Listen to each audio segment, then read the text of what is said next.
The Montana sky bled crimson that October morning as if God himself had taken a knife to the heavens. Cole Hawkins stood at the edge of what used to be his life, staring at the charred skeleton of timbers that had once been a home.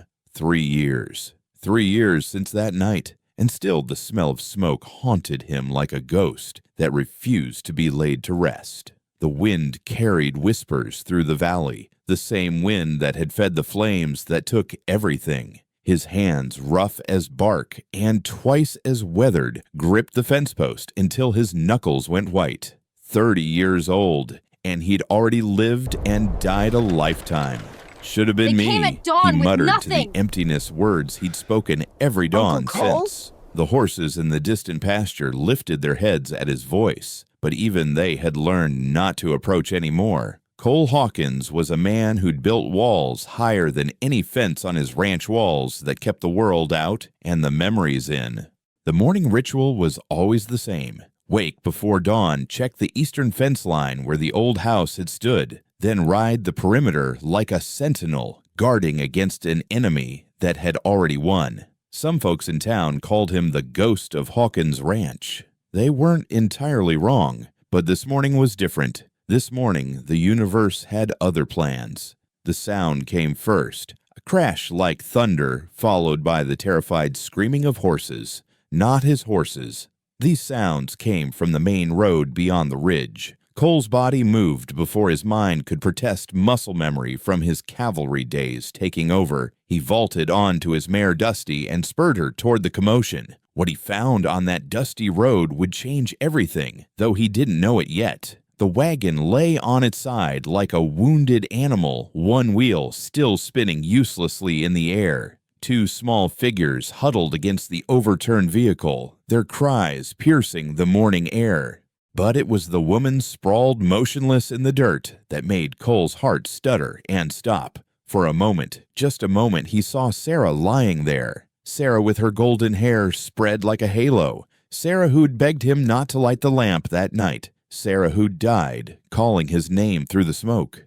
"Mama, Mama, wake up." The older of the two girls couldn't be more than 5, shook the unconscious woman's shoulder. Her sister, identical down to the last freckle, stood frozen in shock, thumb in her mouth, tears carving clean tracks through the dust on her face. Cole dismounted in one fluid motion, his boots hitting the ground hard enough to send up small clouds of dust. The woman was breathing. He could see the shallow rise and fall of her chest. Blood trickled from a gash on her forehead, but nothing that looked immediately fatal. He'd seen enough death to know the difference. "Stand back, little ones," he said, his voice rusty from disuse. When had he last spoken to another human being? Weeks, months. The girls retreated, but didn't go far, their eyes wide as full moons. The woman was young, maybe 27, with chestnut hair that had come loose from its pins. Her dress, though dusty and torn now, was well made.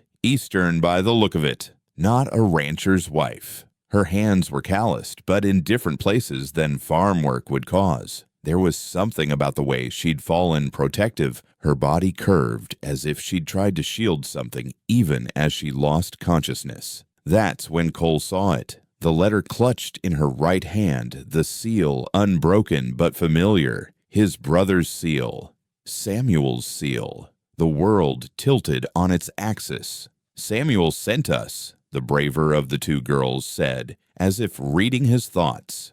"He said Uncle Cole would keep us safe." "Are you Uncle Cole, Uncle?" The word hit him like a physical blow.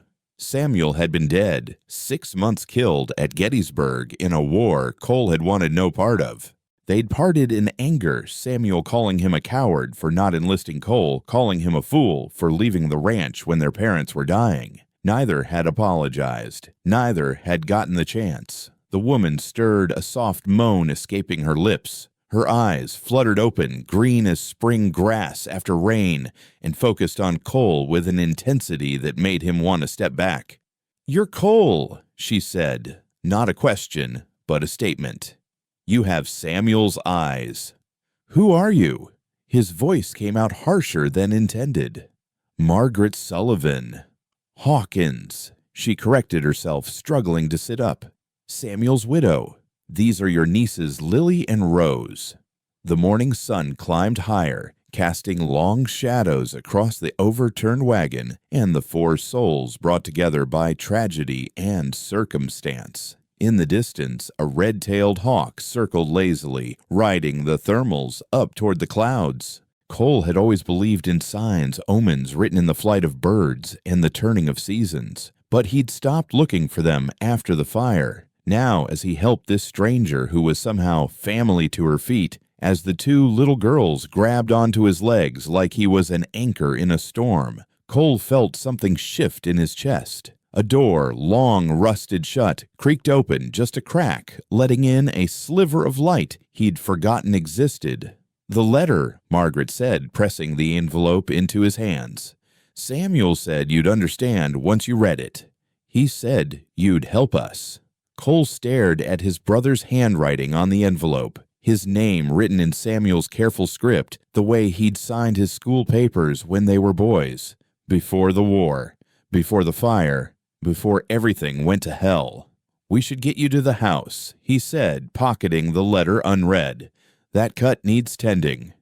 As he helped Margaret onto Dusty, as he lifted each tiny girl up to sit with their mother, as he led them toward the ranch that had been his prison for 3 years, Cole couldn't shake the feeling that Samuel had sent him something more than just a family in need of help. Maybe, just maybe, his little brother had sent him a reason to stop being a ghost. The Hawkins Ranch sat in a valley between two ridges sheltered from the worst of the Montana winds, but open enough to see trouble coming from miles away. Cole had chosen this isolation deliberately after the fire rebuilding, only what was necessary. A simple cabin, a barn, the essential outbuildings, nothing that could burn with people inside. Nothing that could trap someone he loved. Margaret sat at his rough-hewn table holding a damp cloth to her forehead, while the twins explored the sparse cabin with the fearlessness of children who hadn't yet learned that the world could be cruel. Cole watched them from the doorway, his large frame blocking most of the morning light. "It's not much," he said, the words coming out like an apology. "It's shelter," Margaret replied, her voice carrying a hint of steel beneath its softness. "We've slept in worse places on the journey here." She was a contradiction, this woman. Her dress suggested Eastern refinement, but her hands knew work. Her speech was educated, but there was something in her eyes that spoke of hard-won wisdom. She moved with the efficiency of someone who'd learned not to waste motion, not to waste anything. "You're not what I expected," Cole said before he could stop himself. Margaret's laugh was bitter and brief.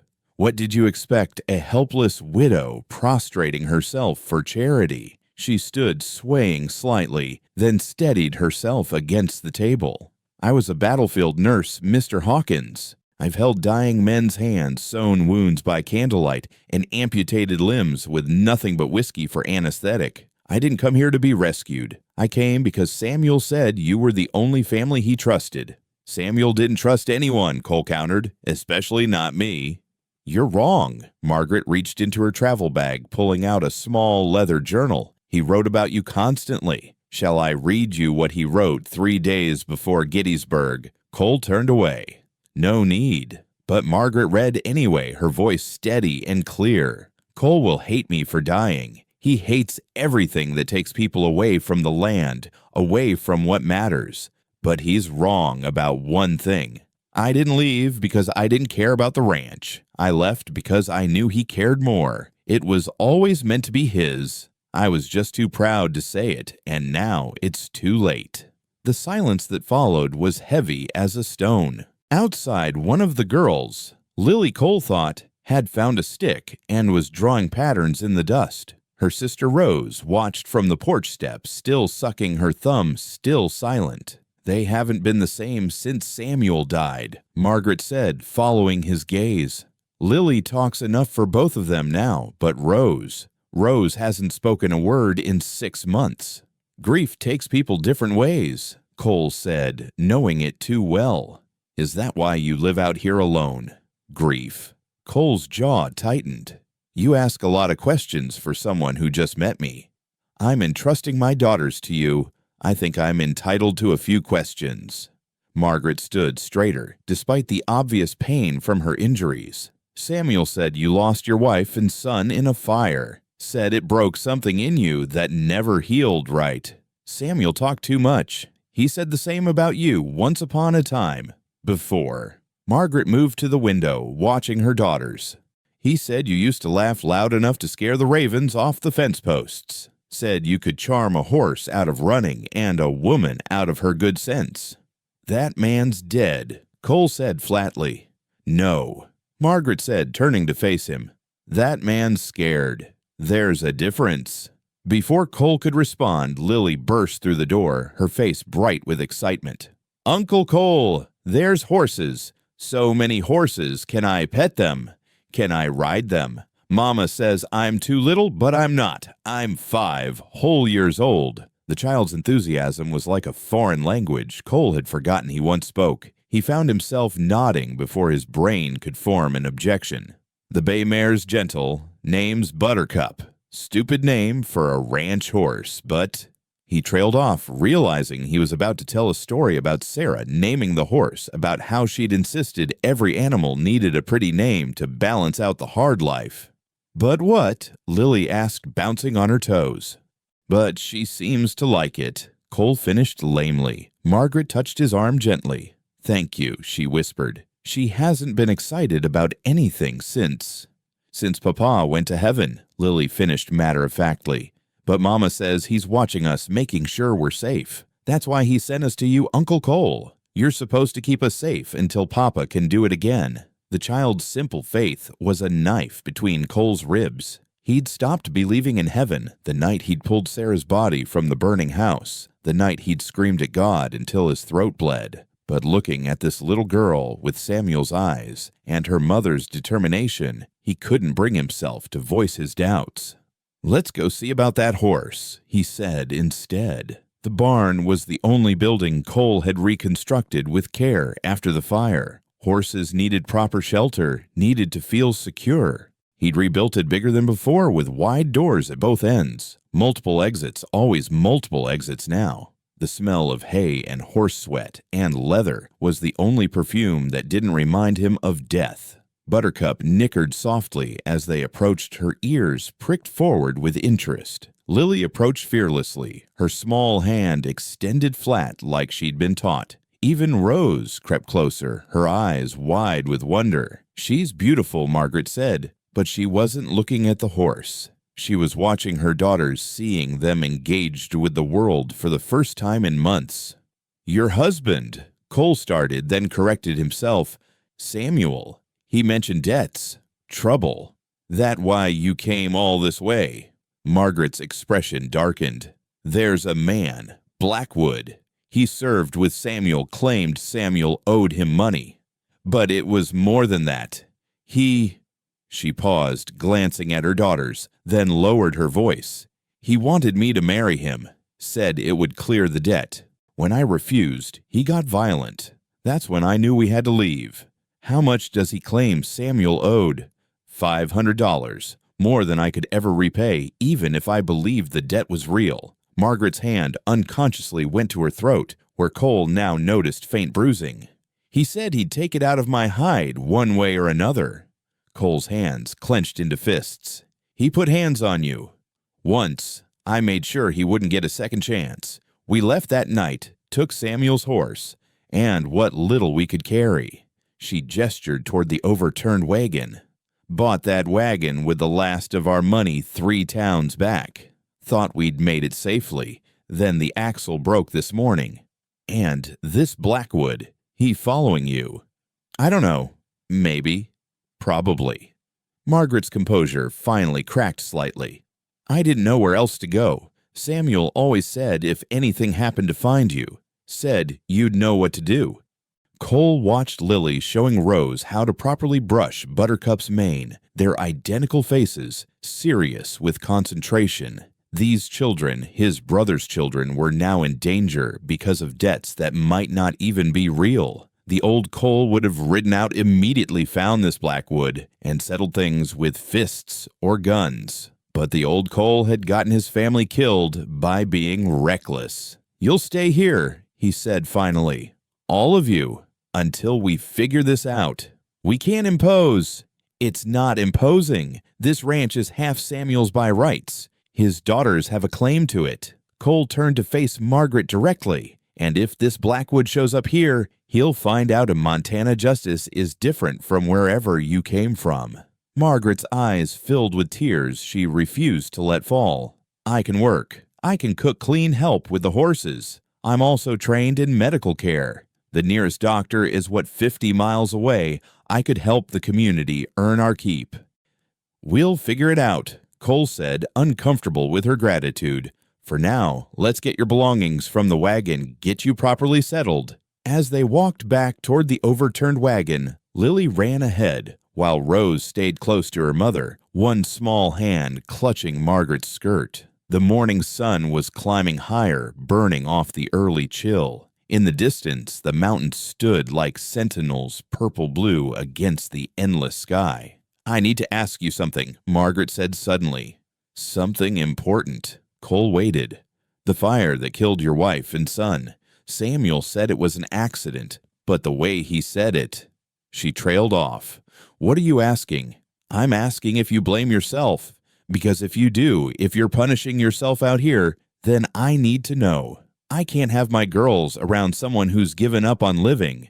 They need to see that life goes on after loss, that joy is still possible. Can you show them that Cole Hawkins? Or are we just 3 more ghosts come to haunt your isolation?" It was the most direct challenge anyone had given him in 3 years. Cole looked at this woman, this stranger who was somehow family, and saw not judgment, but understanding. She knew about loss, about guilt, about the weight of continuing when part of you wanted to stop. "I don't know," he said honestly. "But I know Samuel wouldn't have sent you here if he didn't believe I could try." Margaret nodded slowly. "Then we'll try together. All of us." As if in agreement, Rose suddenly spoke, her voice rusty from disuse, but clear as a bell, pretty hoarse. Margaret gasped, dropping to her knees to embrace her daughter. Lily came running back, shouting with joy. And Cole stood there watching this little family celebrate a tiny miracle, feeling something inside his chest crack open like ice, breaking on a frozen river. Maybe Samuel had known exactly what he was doing after all. That night, after the girls were asleep on the makeshift bed Cole had fashioned from hay and blankets, he finally opened Samuel's letter. Margaret sat across from him at the table, her hands wrapped around a cup of coffee, watching him with those green eyes that seemed to see straight through his walls. The letter was dated 3 days before Gettysburg, just as Margaret had said. Samuel's handwriting was shakier than Cole remembered, as if written in haste or exhaustion. "Cole," it began, "if you're reading this, then I'm dead, and Margaret found you. I know we parted badly. I know you think I abandoned the family when they needed me most, but I need you to understand something. I left because I was the weak one, not you. I left because watching Ma waste away, watching Pa forget our names, it was killing me in ways that no bullet ever could. You stayed. You were always the stronger one." Cole's hands trembled slightly. He set the letter down, unable to continue. "What else does it say?" Margaret asked gently. "I can't." The words came out strangled. Margaret reached across the table, her fingers barely touching his hand. "Then let me tell you what he told me. About that night. About the fire." Cole jerked his hand away. "You don't know anything about it." "I know you were celebrating," Margaret said quietly. "Your son's 2nd birthday. Samuel said it was the first time you'd seemed happy since your parents died. You'd had a drink, maybe 2, which was unusual for you. Sarah asked you not to light the oil lamp because little James was afraid of the shadows it made, but you lit it anyway because you needed to finish mending harness." Each word was a nail driven deep. Cole stood abruptly, the chair scraping against the floor. Margaret continued, her voice steady but compassionate. "The lamp fell when you dozed off. The hay caught first, then the walls. You tried to get them out. You went back in 3 times until the neighbors had to physically restrain you. Sarah died of smoke inhalation. James never woke up at all. Stop. The word was barely a whisper. You haven't had a drop of liquor since. You rebuilt out here away from everyone because you couldn't bear their pity or their forgiveness. You think you killed them with your carelessness. Cole's fist slammed into the wall, the pain a welcome relief from the agony in his chest. I did kill them. If I hadn't lit that lamp, if Sarah hadn't insisted on fresh hay in James's room that morning, if the wind hadn't picked up that night, if the neighbors had seen the smoke sooner. Margaret stood, moving around the table. If. I've played that game too, Cole. If I'd recognized Samuel's pneumonia symptoms sooner, if I'd had proper medicine, if I'd been a better nurse. We can if ourselves to death, but it doesn't bring them back. You don't understand. Don't I? Margaret's composure finally cracked completely.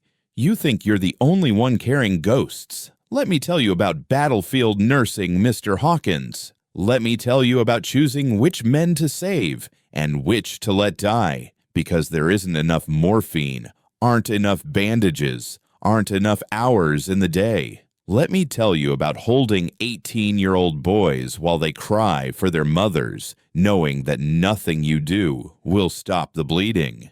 She was crying now, tears flowing freely down her face. I worked for 3 days straight during Antietam. No sleep, no food, just blood, and screaming, and death. On the 3rd day, I collapsed. While I was unconscious, they brought in a soldier with a stomach wound. Could have been saved if I'd been awake, if I'd been there. But I wasn't. That soldier's name was Timothy Morrison. He was 19. He had a sweetheart named Anna back in Ohio. I know because he lived long enough to tell everyone about her, lived long enough to suffer, but not long enough for me to wake up and save him. Cole stood frozen, watching this woman he'd thought needed protection reveal her own devastating strength. And then there was Samuel. She continued, her voice dropping to almost a whisper. My husband, the father of my children. He came to me with a cough. Just a cough, he said. Nothing serious. I was so tired from treating everyone else, so overwhelmed with the twins and trying to keep us fed, that I didn't examine him properly, didn't catch the pneumonia until it was too late. I'm a nurse Cole, a trained medical professional, and I let my own husband die because I was too exhausted to see what was right in front of me. The kitchen was silent except for the sound of their breathing and the wind outside. Somewhere in the distance, a coyote howled, lonely and wild. So yes, Margaret said, wiping her tears with the back of her hand. I understand guilt. I understand the weight of it, the way it sits on your chest at night like a stone. But I also understand something you haven't learned yet, that our dead don't want us to die with them. They want us to live for them, in spite of them, because of them. Cole sank back into his chair, suddenly exhausted. How? I don't know, Margaret admitted, sitting back down across from him. But maybe that's why Samuel sent us here. Maybe he knew we could figure it out together. The walking wounded, helping each other remember how to be alive. Cole picked up the letter again, forcing himself to continue reading.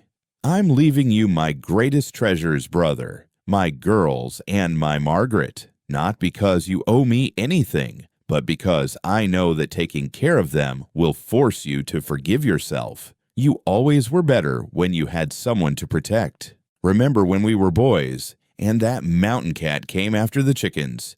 You were only 12, but you stood between me and that cat with nothing but Pa's old knife. You were scared. I could see it in your eyes, but you stood your ground because I was behind you. That's who you are, Cole. Not the man who accidentally started a fire, but the man who stands between danger and the people he loves. Cole had to stop reading again. The memory Samuel referenced was one he'd buried deep.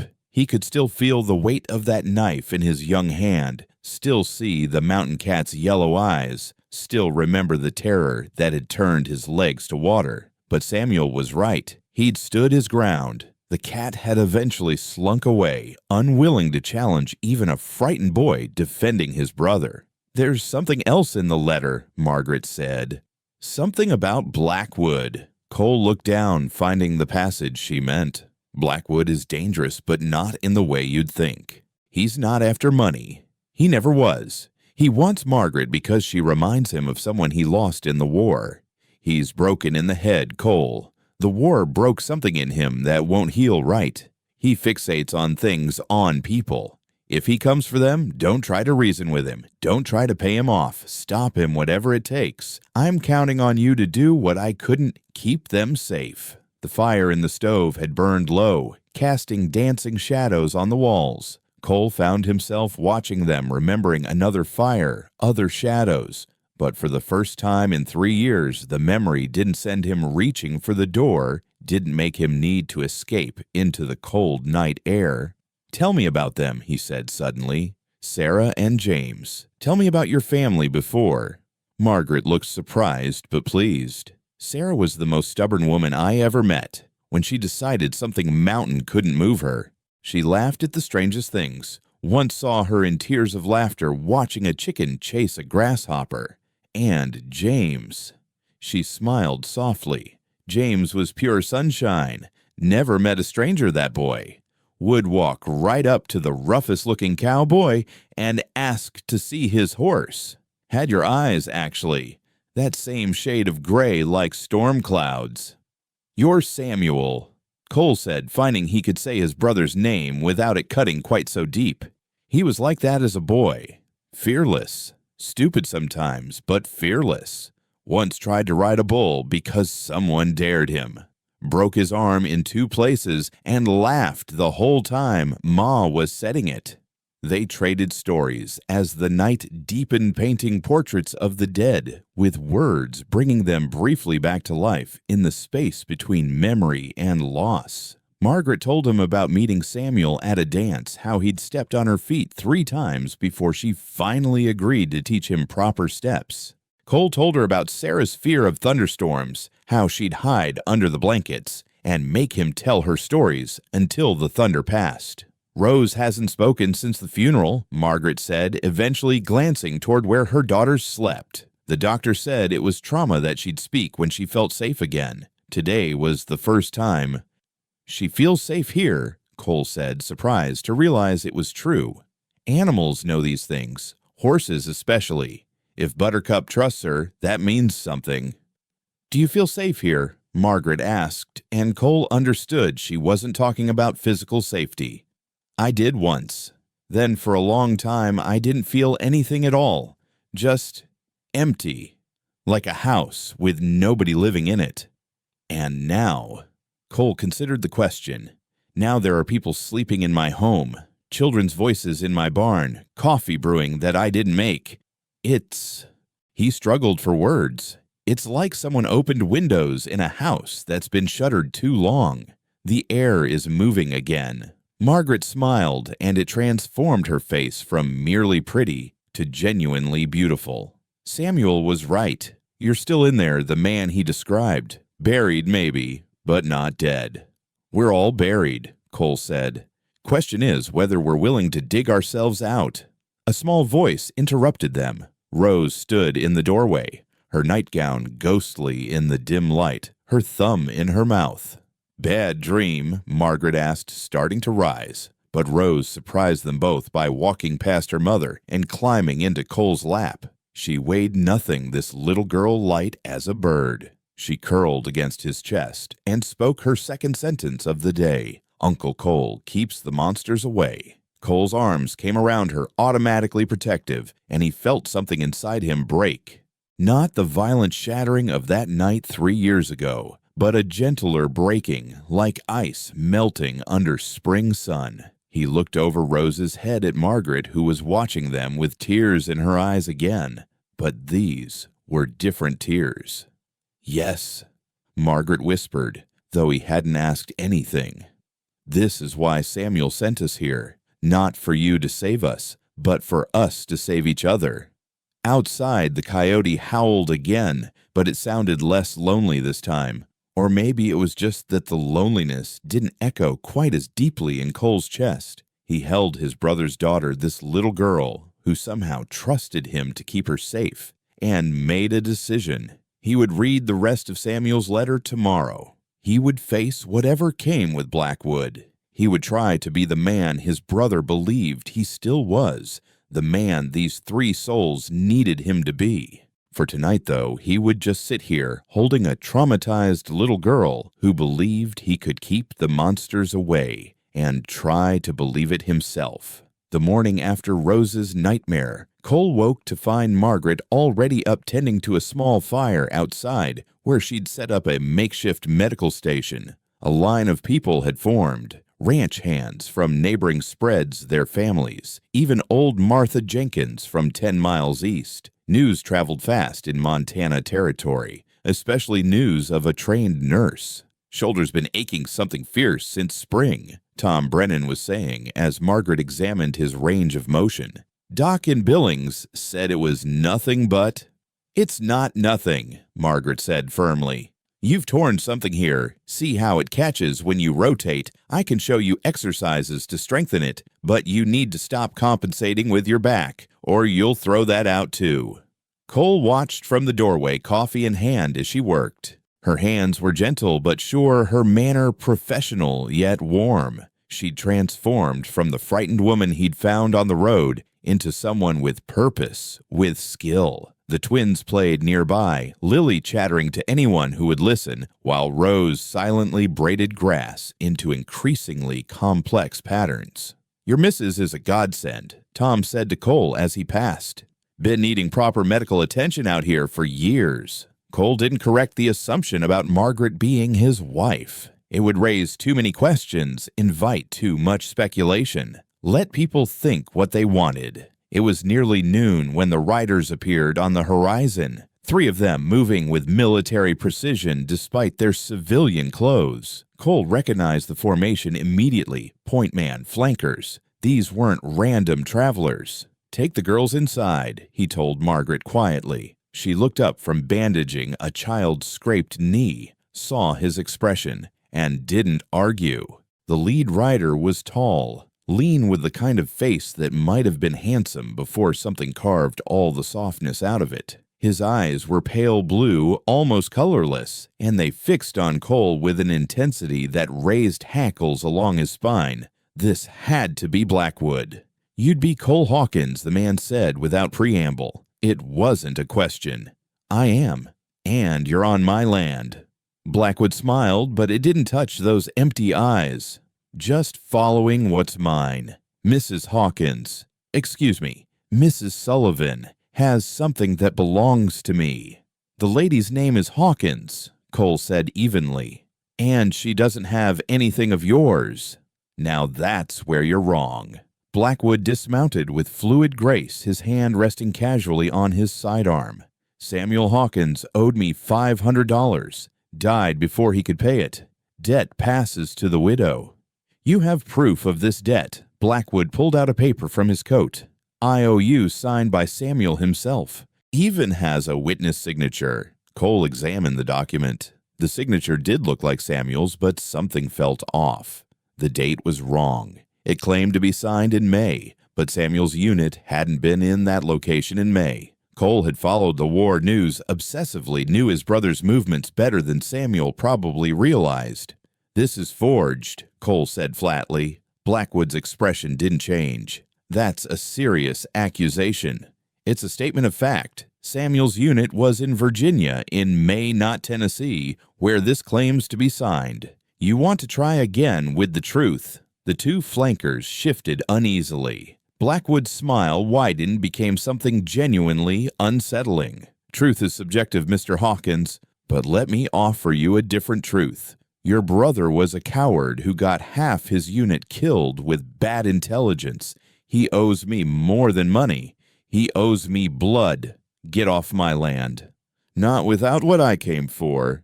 Blackwood's eyes shifted toward the house. "The pretty widow can work off the debt. Shouldn't take more than a few years. I'll even let her bring the brats." The rage that flooded Cole was familiar, comfortable even. This was simpler than grief, cleaner than guilt. This was just violence waiting to happen, and he'd been good at violence once. "Here's what's going to happen," Cole said, his voice dropping to barely above a whisper. "You're going to get on your horse and ride away. You're going to forget Margaret Hawkins exists. You're going to forget this ranch exists. Because if I see you again, if you come near that woman or those children, I will kill you. Not threaten, not wound, kill." Blackwood studied him for a long moment. "You know, Samuel said you'd gone soft, said the fire burned all the fight out of you, but I see it in your eyes. You're like me, aren't you? Got a darkness inside that's just waiting for an excuse to come out and play." "The difference between us," Cole said, "is that I keep my darkness leashed. You let yours off the chain. That makes you weak." "We'll see about that." Blackwood mounted his horse with the same fluid grace. "This isn't over Hawkins. That woman, she reminds me of someone I lost because of men like your brother. Men who thought they were heroes but were really just murderers with government sanction. I'm owed something for that loss." "You're owed nothing but 6 feet of Montana dirt if you come back here." Blackwood laughed a sound like breaking glass. "I'll be seeing you, Hawkins. All of you." They watched the 3 riders disappear over the ridge. Cole stood there for a long time, after his hands still clenched into fists, the violence inside him slowly settling back into its cage. "Is he gone?" Margaret's voice came from behind him. "For now." She moved to stand beside him, close enough that he could smell the lavender soap. She used a delicate scent that seemed impossible in this harsh landscape. "You know he'll be back." "I know." "What are we going to do?" Cole turned to look at her. The sun was high overhead, casting her face in sharp relief. She looked tired but determined, beautiful in the way of wild things that refused to be tamed. "We're going to be ready," he said. "But first, we need to talk about something." He led her to the barn, away from the twins, who were now helping Martha Jenkins gather eggs. The barn was cool, and dim dust motes dancing in the shafts of sunlight that leaked through the boards. Blackwood said something about Samuel getting his unit killed. That true, Margaret sank onto a hay bale, her composure cracking slightly. "Partially. Samuel was acting as a scout, gathered intelligence about enemy positions, but the Confederates had moved by the time the attack came.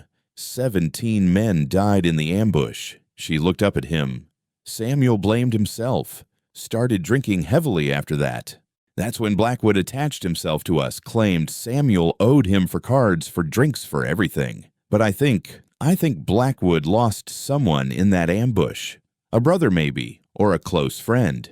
He fixated on Samuel as the cause, and when Samuel died, he transferred that fixation to you." "It's more than that." Margaret's voice dropped. "I look like someone, his wife maybe, or a lover. He told me once when he was drunk, said I had her eyes, her way of moving, said God brought me to him as replacement for what he lost." Cole felt that cold rage rising again. "He's insane."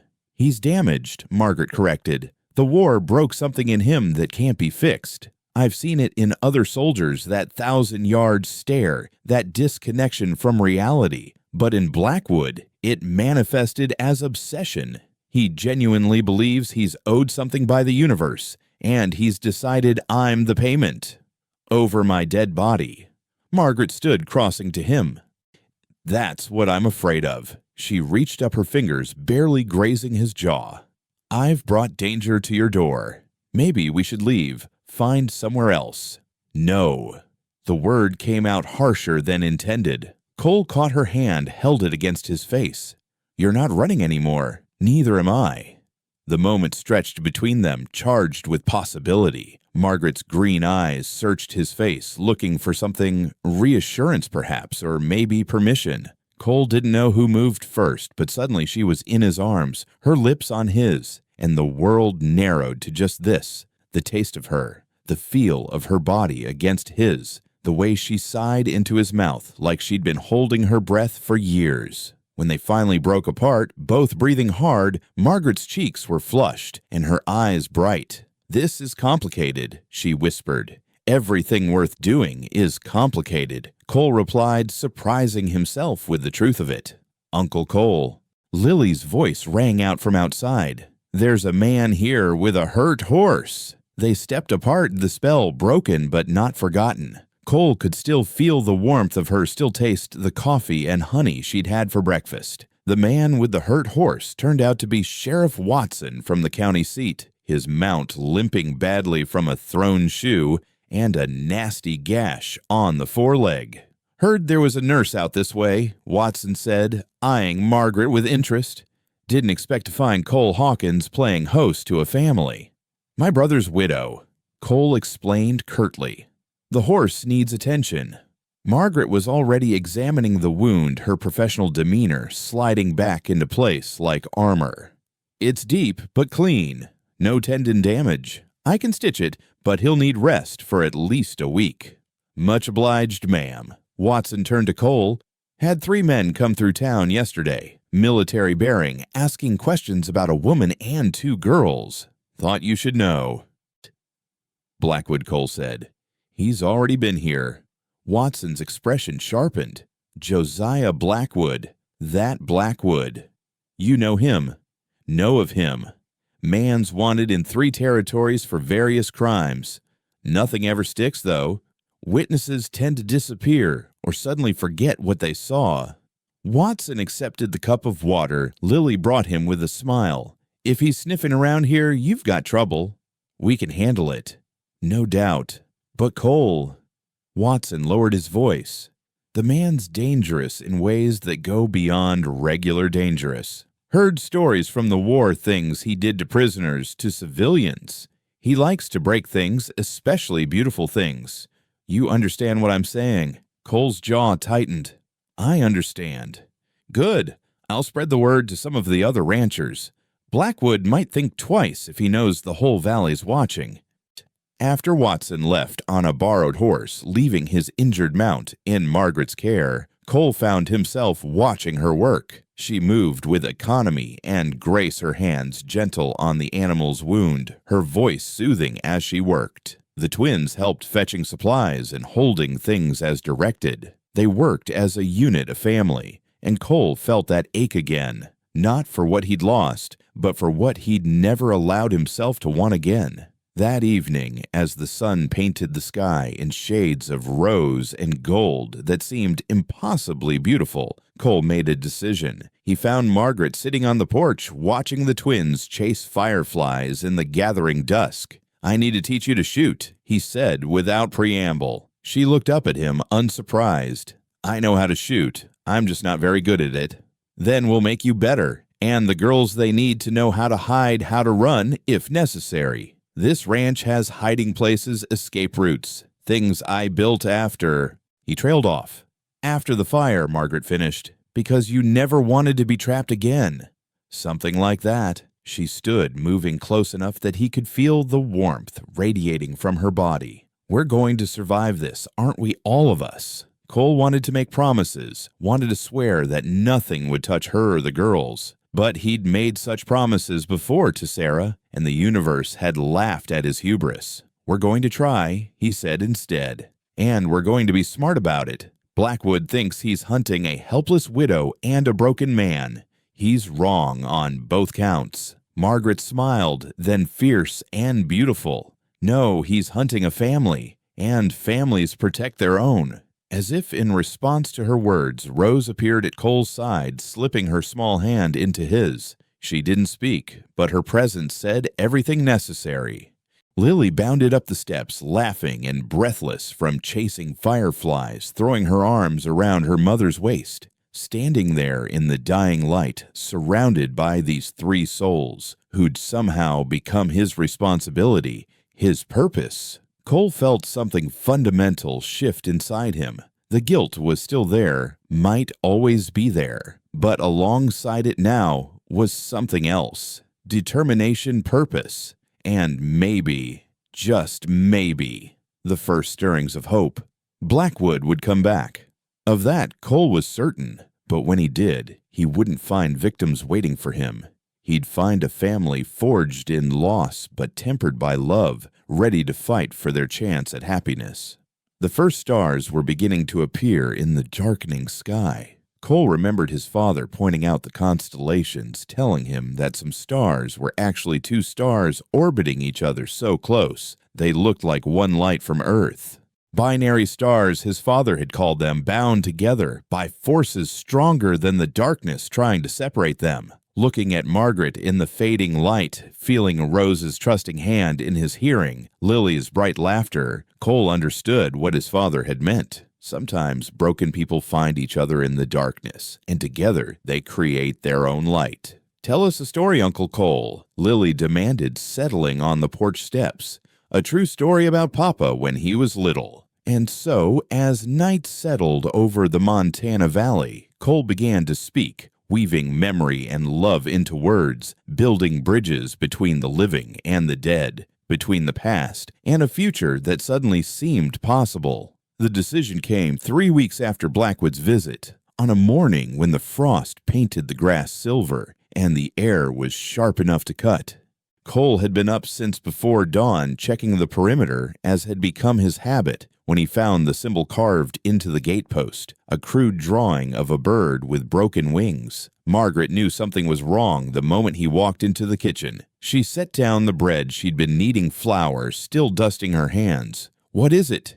"He's escalating." Cole showed her the sketch he'd made of the symbol. "It's a message. Broken birds can't fly away." The twins were still asleep, curled together like kittens in their bed. Margaret lowered her voice. "There was a dead sparrow on the windowsill yesterday. I thought it had flown into the glass, but it had been placed there." Cole's jaw tightened. "He's watching us playing games." "We can't live like this," Margaret said, her voice steady despite the fear in her eyes. "Always waiting, always watching. The girls are starting to notice. Rose had another nightmare last night, and Lily's been asking why you carry a gun even to the barn now." Cole knew she was right. The constant vigilance was wearing on all of them. He'd seen it before in the war, the way sustained fear could break people down more effectively than any direct attack. Blackwood was counting on it, wanted them rattled and exhausted when he finally made his real move. "There's another option," Cole said slowly, the idea that had been forming for days finally taking shape. "We make it official, legal. Harder for him to claim any right to you if you're legally my wife." Margaret's hand stilled in the flour. "Cole, hear me out." He moved closer, his voice urgent. "Sheriff Watson said Blackwood uses the law when it suits him, twists it to his advantage. But territorial law is clear. A husband's debts don't pass to a new spouse. If we marry, any claim he has on you through Samuel becomes void. You're suggesting a business arrangement. I'm suggesting we protect each other. And the girls." Cole took a breath, then added more quietly, "And maybe it wouldn't just be business." Margaret looked at him for a long moment, reading something in his face that made her flour-covered hands tremble slightly. "You're serious." "Dead serious. I've got the ranch. You've got medical skills the whole valley needs. Together, we're stronger than apart. The girls need stability, security. And..." He paused, struggling with words that didn't come easily. "I need you. All of you. This place has been a tomb for 3 years. You've brought it back to life. Is that enough for marriage need?" Cole caught her hand, not caring about the flour that transferred to his skin. "I married for love once. It nearly destroyed me when I lost her. But this, what we have, it's different. It's choosing to build something together despite the broken pieces. Maybe that's stronger than love. Maybe that's what love becomes when you're older, when you know how much it can cost." Margaret turned her hand in his, interlacing their fingers. "You're not proposing out of pity or obligation. I'm proposing because when I wake up now, the first thing I think about isn't the fire. It's whether you've made coffee yet. Because when Rose has a nightmare, she runs to me, and that feels like trust I want to earn. Because when Lily laughs, it sounds like forgiveness I don't deserve, but want to be worthy of." He paused, then added, "And because when Blackwood looked at you, I wanted to tear him apart with my bare hands. That's not obligation. That's something else entirely." Margaret was crying now, silent tears tracking through the flour dust on her cheeks. "The girls, love me already in their way. And I love them too. Didn't think I had the right to love anyone's children after failing my own. But they've crawled right past all my walls like they weren't even there. This is insane. We've known each other less than a month. My parents knew each other 3 days before they married, 40 years together before the fever took them. Cole smiled slightly. Sometimes you just know. And if Blackwood doesn't care about legal niceties, then at least we faced him together, as a family, win or lose together. Margaret pulled her hand free, leaving Flory fingerprints on his palm. She walked to the window, looking out at the ranch spreading before them, the mountains beyond painted gold by the morning sun. When she turned back, her face was resolved. "Ask me properly," she said. Cole blinked. "What? If we're going to do this, do it right. Ask me properly." Despite everything, Cole found himself almost smiling. He crossed to her, then dropped to one knee on the kitchen floor, not caring that he was kneeling in spilled flour. "Margaret Sullivan Hawkins, will you marry me? Will you help me turn this ranch into a home? Will you let me try to be the father your girls need and the husband you deserve?" "I don't need grand promises," Margaret said softly. "I've had those before. I need someone who'll stand beside me when things get hard." "I'll stand beside you until my last breath," Cole said. "That's the only promise I can make with certainty." "Then yes." She pulled him to his feet, her hands framing his face. "Yes, I'll marry you, Cole Hawkins. God help us both." They were married 3 days later in the smallest ceremony the territorial judge had ever performed. Just the family Sheriff Watson as witness, and Martha Jenkins, who cried through the entire thing. Cole wore his father's suit, pulled from a trunk that hadn't been opened since the funeral. Margaret wore her best dress, a deep blue that made her eyes look like the summer sky. The twins were flower girls, Rose silent but smiling, Lily providing running commentary on everything from the judge's mustache to the way Uncle Cole kept tugging at his collar. When the judge pronounced them man and wife, and Cole kissed Margaret with careful tenderness, Lily announced loudly, "Does this mean Uncle Cole is Papa now?" "If you want him to be," Margaret said, looking at Cole with a question in her eyes. "I want," Rose said, her voice clear and certain. It was the longest sentence she'd spoken since arriving. Cole knelt down to their level. "I'd be honored to be your papa if you'll have me, but you can take your time deciding. No rush." Lily threw her arms around his neck. "I already decided, Papa Cole. That's who you are now." The judge chuckled. "Well, that's the most honest vow I've heard all day." That night, after the girls were asleep in their bed and the house was quiet, Cole and Margaret stood awkwardly in what was now their shared bedroom. They hadn't discussed this part, the physical reality of marriage. "I don't expect—" Cole started. "Neither do I," Margaret said at the same time. They both stopped, almost laughed. Then Margaret took charge, as she always did when things got complicated.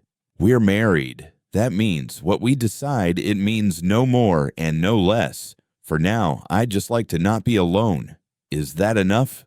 "It's more than enough," Cole said, meaning it.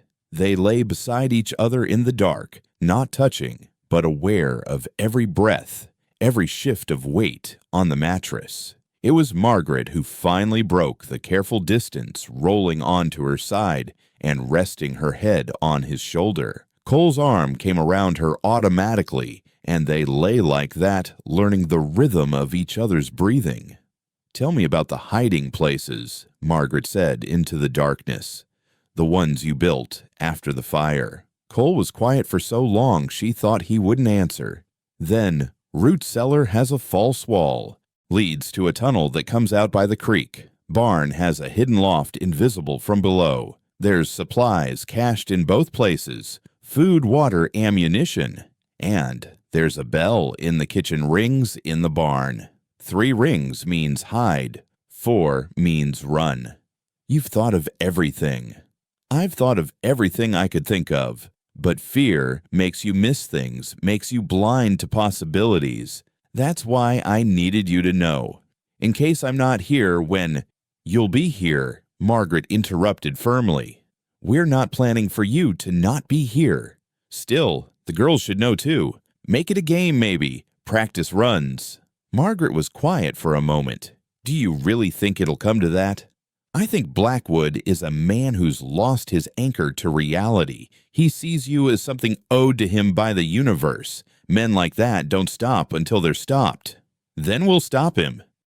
The certainty in her voice should have been reassuring, but Cole had learned that the universe didn't care about certainty. It didn't care about love or family or deserving. It just was indifferent and vast, and all you could do was hold tight to what mattered and hope the storm passed you by. But lying there with Margaret warm against his side, feeling the pulse of her heartbeat against his ribs, Cole thought maybe that was enough. Maybe choosing to hope despite everything was its own kind of courage.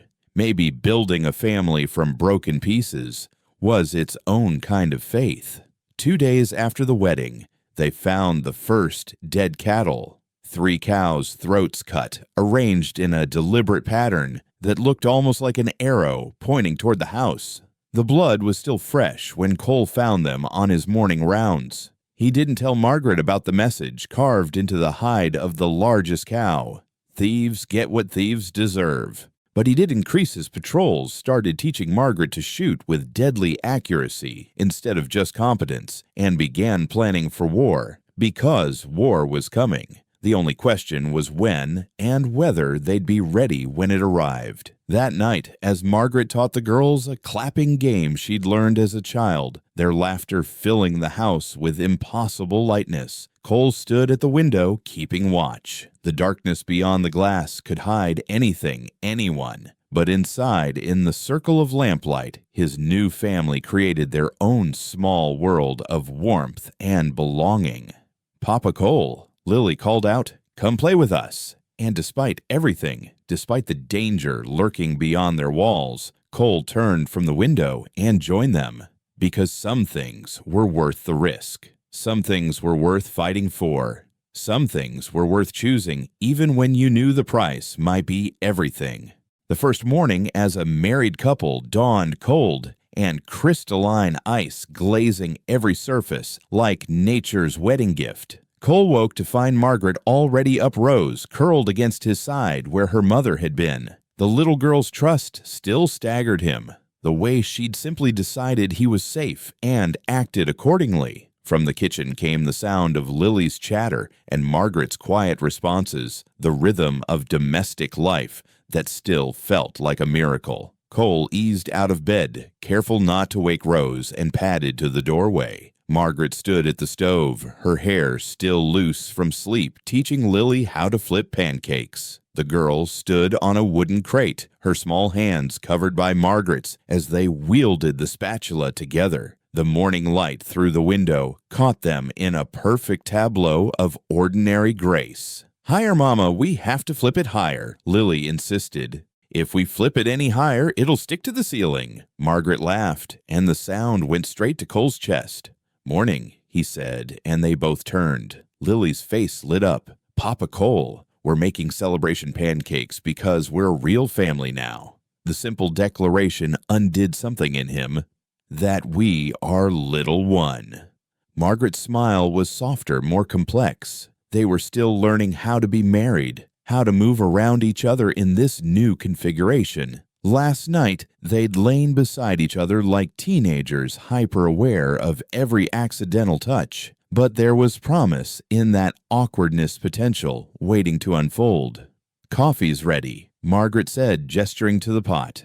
"And Tom Brennan stopped by earlier. Says there's a barn raising at the Morrison place Saturday. We're invited." A barn raising. Cole hadn't been to one since before the fire. They were community events, everyone coming together to help a neighbor, children playing, while adults worked, women cooking massive meals, musicians playing into the night. It was exactly the kind of thing he'd avoided for 3 years. "We should go," Margaret said, carefully reading his hesitation. "The girls need to be part of the community, and so do we." She was right. Isolation had been his shelter, but also his prison. If they were really building a new life, it couldn't be apart from everyone else. Saturday, then. He agreed, and was rewarded with another of those smiles that made him feel like maybe he could be the man this family needed. The week that followed fell into a rhythm that felt both foreign and right. Mornings began with coffee and planning the day. Margaret had set up a proper medical station in the small room off the kitchen, and people came daily now. Ranch hands with injuries, women with colicky babies, children with fevers. Cole watched her work with quiet admiration. She had a gift not just for healing, but for making people feel seen, heard, valued. Mrs. Patterson's arthritis is acting up again, she told him Wednesday evening as they sat on the porch watching the girls chase fireflies. I've done what I can, but she really needs willow bark tea regularly. Is there a place nearby where we could gather it? Down by the creek, Cole said. Stand of willows about a mile east. I can show you tomorrow.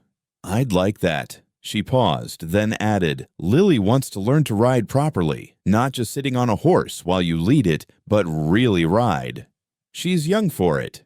She's determined. Gets that from somewhere. Margaret glanced at him sideways. Rose, too, though she shows it differently. She spent an hour yesterday trying to braid a rope exactly the way you showed her. Wouldn't stop until she got it perfect.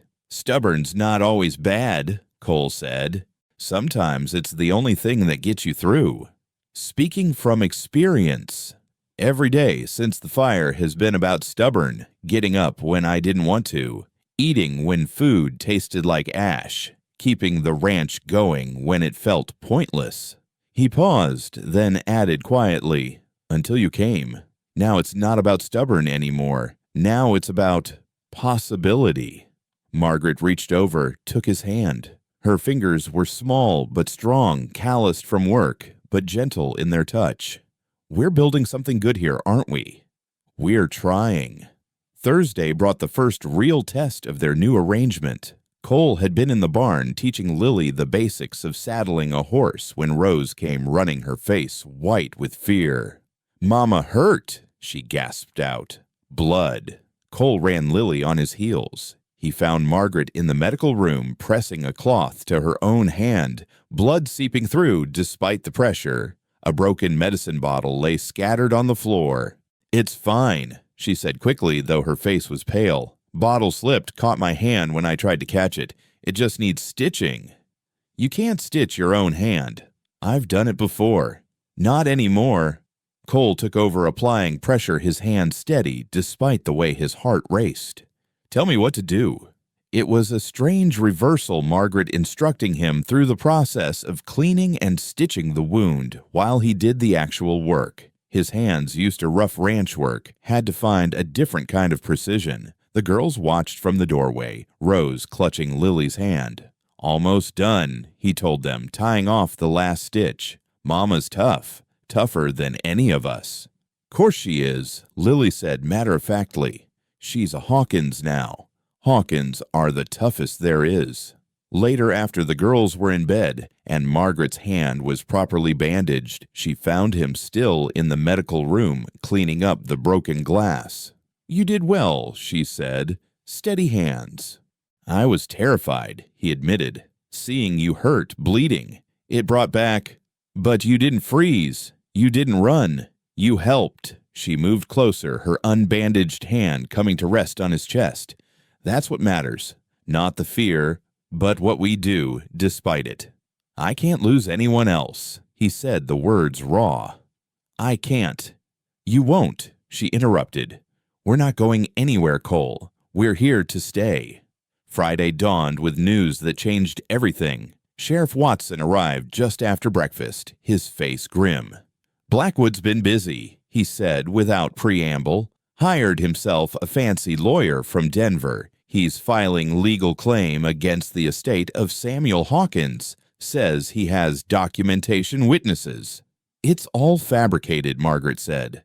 Maybe so, but he's making it official. You'll have to appear before the territorial judge in 2 weeks. Watson looked between them.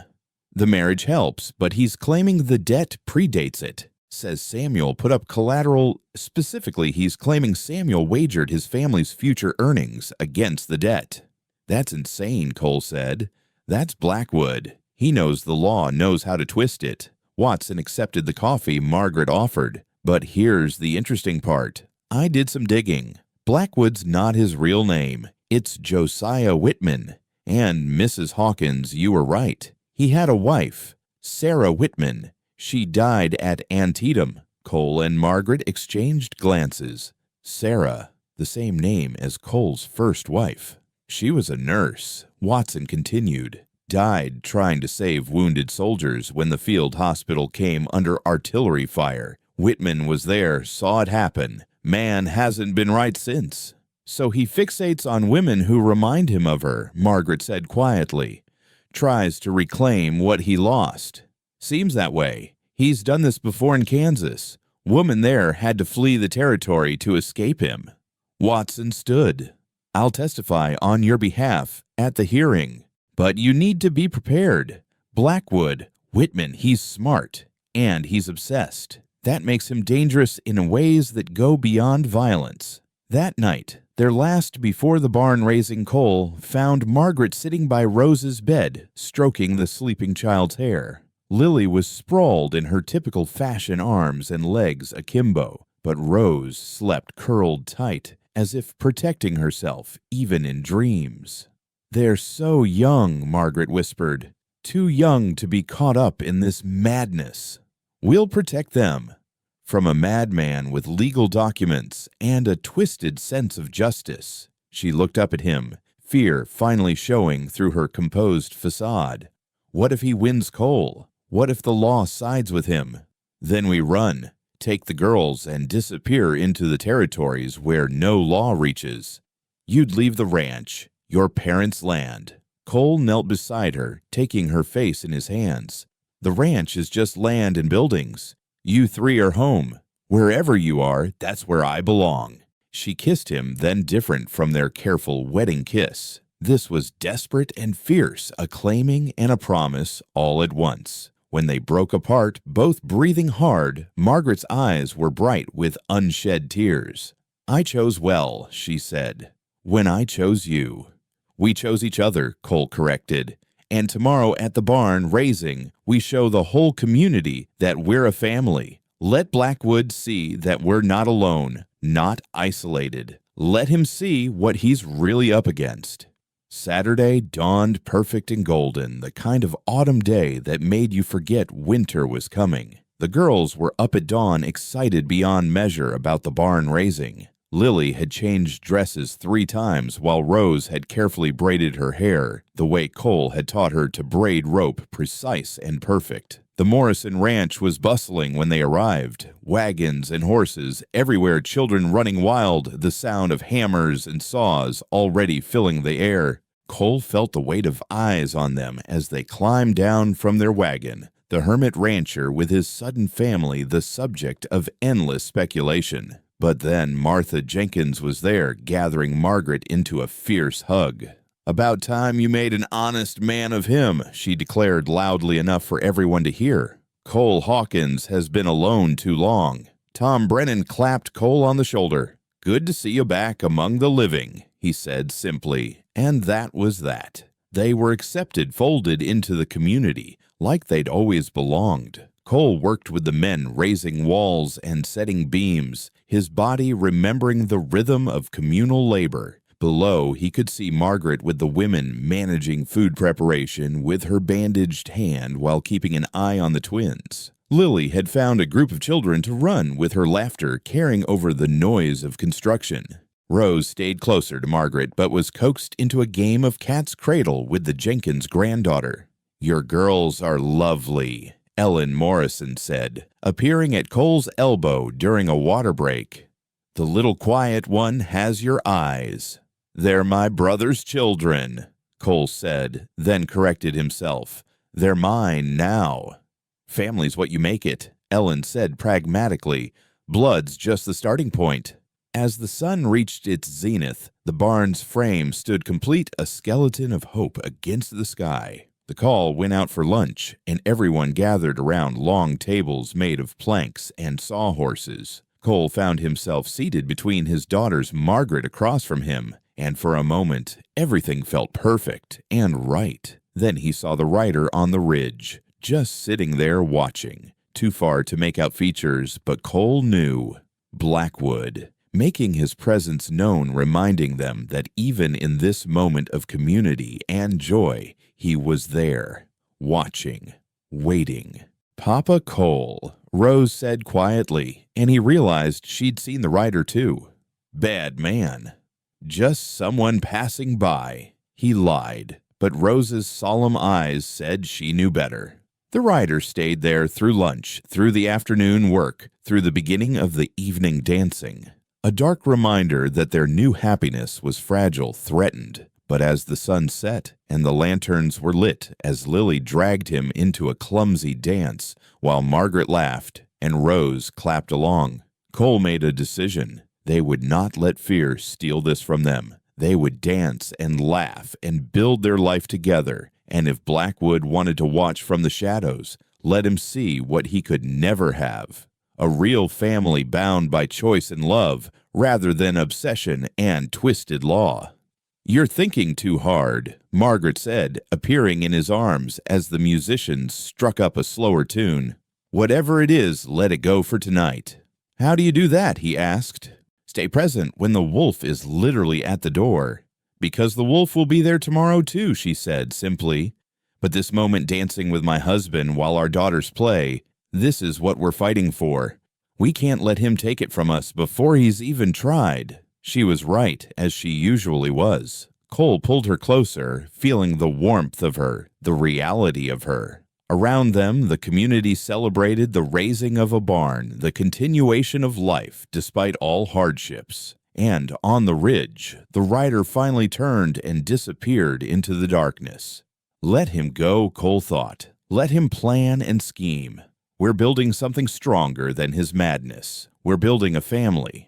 The week following the barn raising brought an unexpected gift acceptance. Word had spread through the valley about the new Hawkins family, and with it came a steady stream of visitors. Ranch wives with preserved goods and advice cowboys tipping their hats and offering help with the heavier work, even the traveling preacher stopping by to formally bless their union. But it was the arrival of an unexpected visitor that truly shifted things. Cole was mending fence when he saw the wagon approaching military escort flanking it. His hand went instinctively to his sidearm before he recognized the lead rider, Captain Michael Sterling Samuel's commanding officer. Margaret emerged from the house flower in her hair, from baking the girls, peering out from behind her skirts. Sterling dismounted, removing his hat as he approached. "Mrs. Hawkins," he said formally, then turned to Cole. "Mr. Hawkins, I apologize for not coming sooner. I've been traveling with Samuel's effects and something else that belongs to his family." He signaled to the wagon, and a soldier brought forward a cloth-wrapped bundle and an ornate wooden box. "Samuel was awarded the Medal of Honor posthumously," Sterling said, opening the box to reveal the star-shaped medal. "His actions at Gettysburg saved dozens of lives. Whatever stories you've heard, whatever Josiah Whitman has been spreading, know this. Your husband, your brother, was a hero." Margaret's hand found Cole's as Sterling continued. "The night before the battle, Samuel came to me. He suspected Whitman Blackwood, as he calls himself now, was feeding information to Confederate sympathizers. Samuel volunteered to provide false intelligence, knowing it would likely expose him as the source when the information proved wrong. He did it anyway to protect his unit. But 17 men died," Margaret said quietly. "Would have been 50 without Samuel's intervention. Whitman was the real traitor. He's the one who gave away our actual positions trying to undercut Samuel. When his treachery led to deaths, including his own wife, who was at the field hospital, his mind broke. He's convinced himself Samuel was responsible, rewritten history in his own head." Sterling handed over a packet of papers. These are testimonies from surviving unit members' official military records and Whitman's own court-martial documents before he deserted. Should be more than enough for any legal proceeding. Rose had crept forward during the conversation, drawn by the metal's shine. Sterling knelt to her level. "Your father was brave, little one. Never let anyone tell you different." "Papa Cole brave too," Rose said firmly. "He fights monsters." Sterling looked up at Cole with interest. "Is that so?" "Just doing what needs doing," Cole said uncomfortably. After Sterling left, promising to testify if needed at the hearing, the family sat around the kitchen table, the medal at its center. Lily reached out to touch it reverently. "Papa was really a hero." "He was complicated," Margaret said carefully. "He made mistakes, but when it mattered most, he chose to protect others." "Like Papa Cole," Lily said with the simple clarity of childhood. "He makes mistakes too, but he protects us." That night, as Cole made his evening rounds, he found Margaret in the barn with Thunderbolt Samuel's horse that had finally healed completely. She was brushing him with long, careful strokes, tears tracking down her face. "All this time I blamed him," she said, without turning, "for the drinking, the gambling, the way he pulled away. I never knew he was carrying this weight, this knowledge of Whitman's betrayal. He should have told you. Would you have? If you knew someone in your unit was a traitor but couldn't prove it, would you have burdened Sarah with that knowledge?" Cole considered, then admitted, "No. I would have tried to handle it myself." "The Hawkins way," Margaret said with a sad smile. "You're more alike than either of you knew." She turned to face him fully. "The hearing is in 5 days. Whitman won't give up just because we have evidence. He's past caring about truth. Then we make sure the truth is louder than his lies." The next days passed in a blur of preparation. Margaret organized the medical records she'd kept showing her work in the community. Cole gathered testimonies from neighbors about their character, their commitment to the ranch. Even the girls helped Lily, drawing pictures of their new family while Rose carefully pressed flowers to give to the judge. But underneath the preparation ran an undercurrent of tension. They all felt it. The sense of being watched, of danger circling closer. Twice, Cole found signs of trespass, a gate left open, fresh horse tracks where none should be. Once Margaret swore she saw a face at the window, but it vanished before Cole could investigate. 3 nights before the hearing, they had their first real test as a family. Cole woke to the sound of horses too many for honest travelers at this hour. He slipped from bed, Margaret already alert beside him.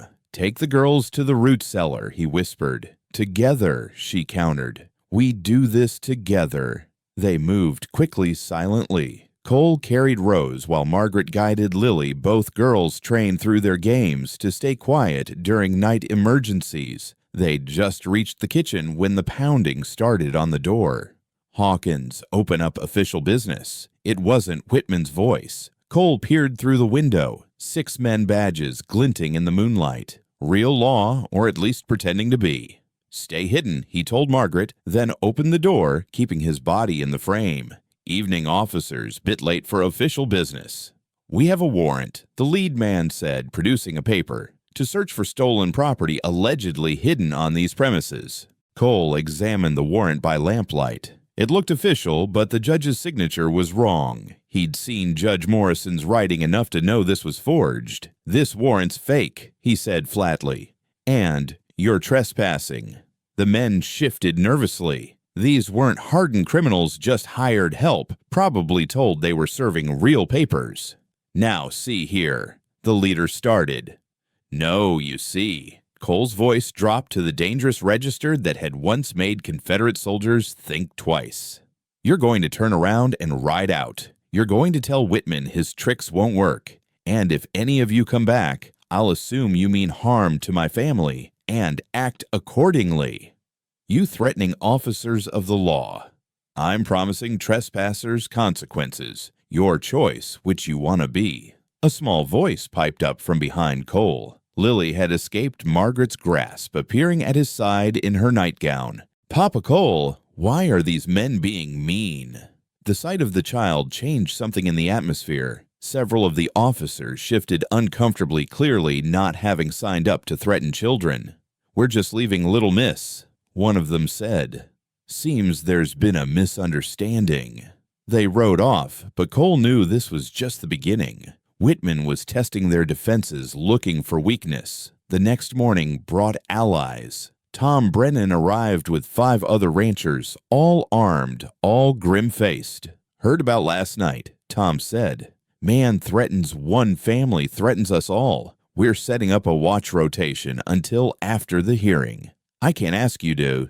"You're not asking. We're telling." Tom's weathered face creased in a smile. "Besides, your missus fixed my shoulder. Least I can do is watch your back." And so the ranch became a community fortress. Men took shifts watching the perimeter. Women came to help Margaret prepare for the hearing, bringing food and support. The children played together, creating a noisy, joyful chaos that made the ranch feel truly alive. Ellen Morrison pulled Margaret aside the day before the hearing. "Whitman's been spreading poison in town, saying you're a fallen woman, that you corrupted both brothers. Some fools are listening." "Let them," Margaret said with steel in her voice. "I know who I am." "That's my girl." Ellen squeezed her hand. "We'll all be there tomorrow. Let him try his lies in front of the whole community." That final night before the hearing, Cole couldn't sleep. He stood on the porch watching the darkness when Margaret joined him. "Nervous?" she asked. "Angry," he admitted. "That we have to prove our right to exist in peace. That a madman's obsession has become our burden. After tomorrow, it'll be over." "Will it?" Cole turned to her. "Men like Whitman don't accept legal defeat. He'll escalate. Then we'll be ready." Margaret moved into his arms, fitting against him like she'd always belonged there. "Cole, whatever happens tomorrow, I need you to know something. These weeks with you building this family, it's been worth everything.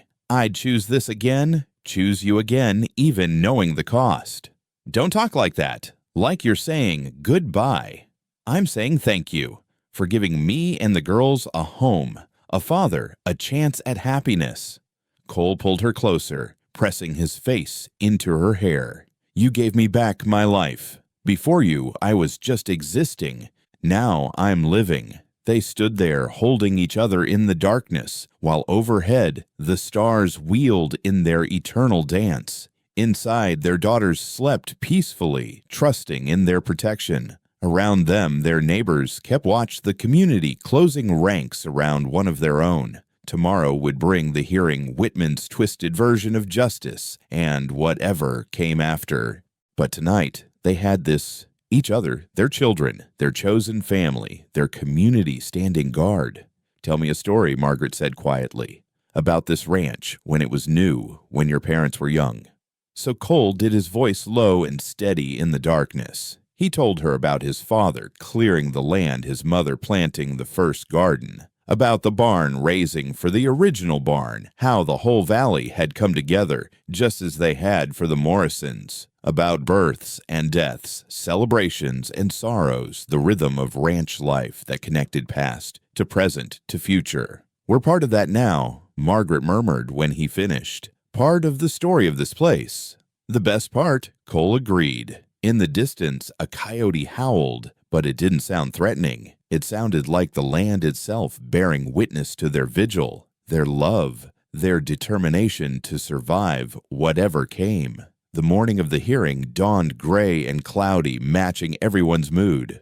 The girls were subdued at breakfast, sensing the tension despite Cole and Margaret's efforts to act normal. "Will the bad man be there?" Rose asked quietly. "Yes," Cole said, believing in honesty. "But so will we.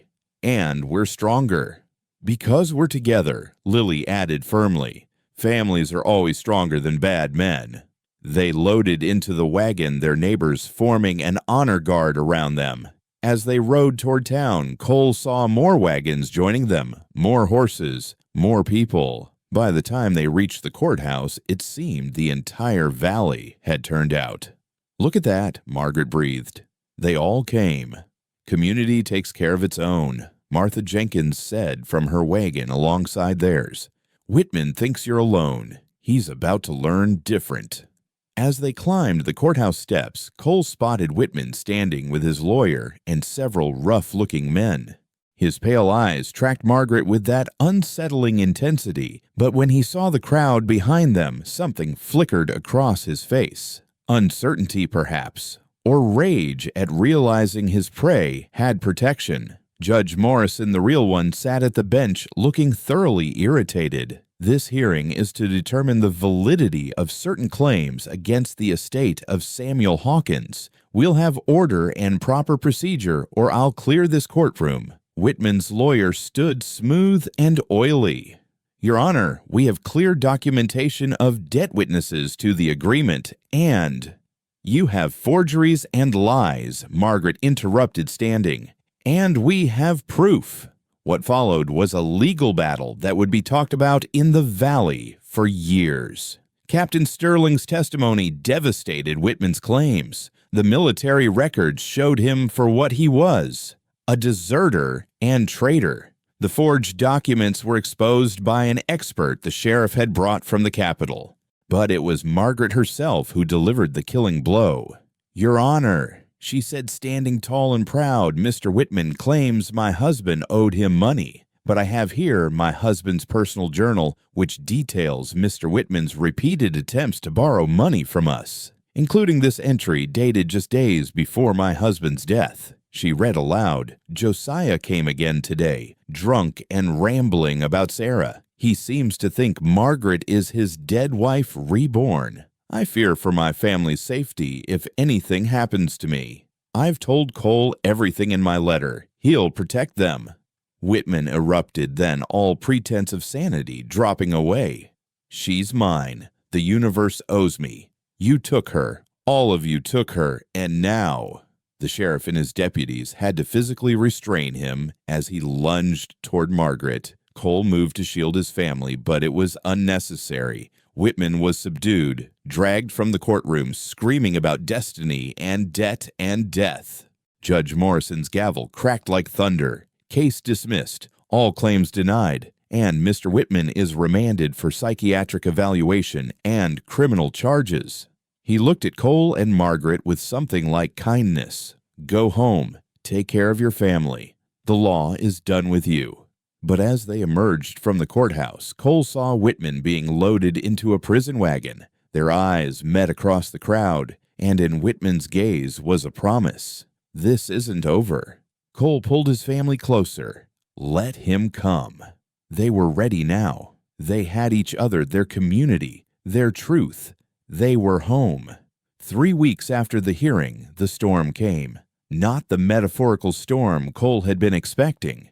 Whitman had vanished after being released on bail, disappearing into the wilderness like smoke. But a real storm, the kind Montana threw at you when it wanted to remind you who was really in charge. It started with the animals. The horses grew restless, pacing their stalls, ears flicking at sounds only they could hear. The cattle bunched together in the far pasture, lowing uneasily. Even Buttercup, usually placid as a pond, snorted and stamped when Lily tried to approach with her daily apple. Pressure's dropping, Margaret said, standing on the porch with her shawl pulled tight. I can feel it in my bones the way I could before the big storms back east. Cole studied the sky. Still blue, but there was a heaviness to the air, a yellow tinge at the horizon that made his skin prickle. Could be a bad one. We should prepare. They worked through the morning, securing everything that could blow away, moving the horses to the most sheltered part of the barn, checking their emergency supplies. The girls helped Rose, silent and efficient Lily, chattering nervously about a story she'd heard of a tornado that picked up a whole house. That's not going to happen here, Margaret assured her, though Cole caught the worry in her eyes. By afternoon, the wind had picked up, sending dust devils dancing across the yard. The temperature dropped 20 degrees in an hour. Cole had just finished reinforcing the barn doors when Tom Brennan rode up his horse, lathered and wild-eyed. Cole, he shouted over the rising wind, we got bigger problems than weather. Whitman's back. He hit the Morrison place this morning, burned their new barn to the ground. Sheriff's forming a posse, but in this storm. Cole's blood went cold. While they'd been preparing for weather, Whitman had been using it as cover. Anyone hurt? No, thank God. But Cole, he left a message. Said he's coming for what's his. Tonight.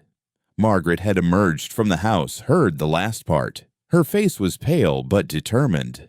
How many men does he have? 4, maybe 5. Deserters from the army criminals he picked up. They're armed and desperate.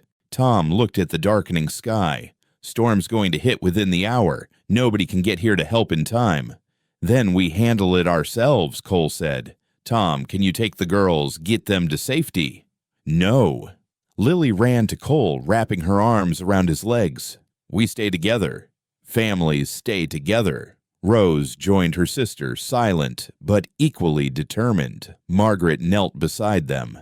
Girls sometimes staying together means some go to safety, while others protect. A shot rang out, shattering the kitchen window. They all dropped Cole, covering the girls with his body, while Margaret scrambled for the rifle by the door. Hawkins, Whitman's voice carried on the wind closer than Cole had expected. Send out what's mine, and maybe I let the rest of you live.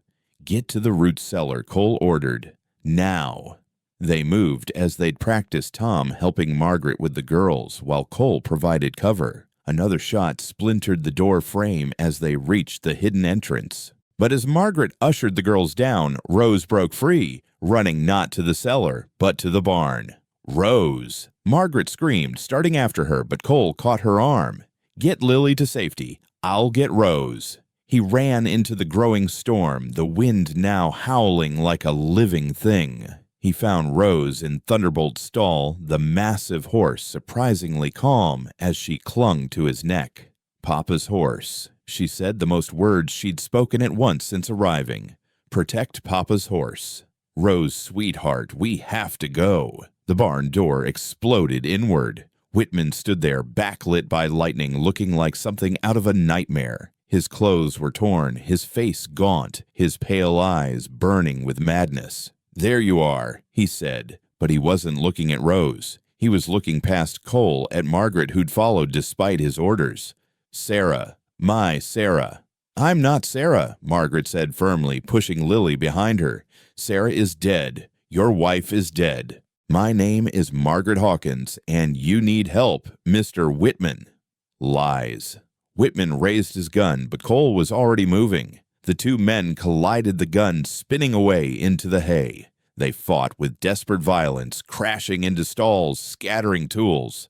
Whitman was stronger than he looked, driven by insanity and rage. But Cole was fighting for his family, and that made him unstoppable. A scream from Margaret made him turn. One of Whitman's men had grabbed Lily, lifting her off the ground. The girl fought like a wildcat, kicking and biting, but the man just laughed.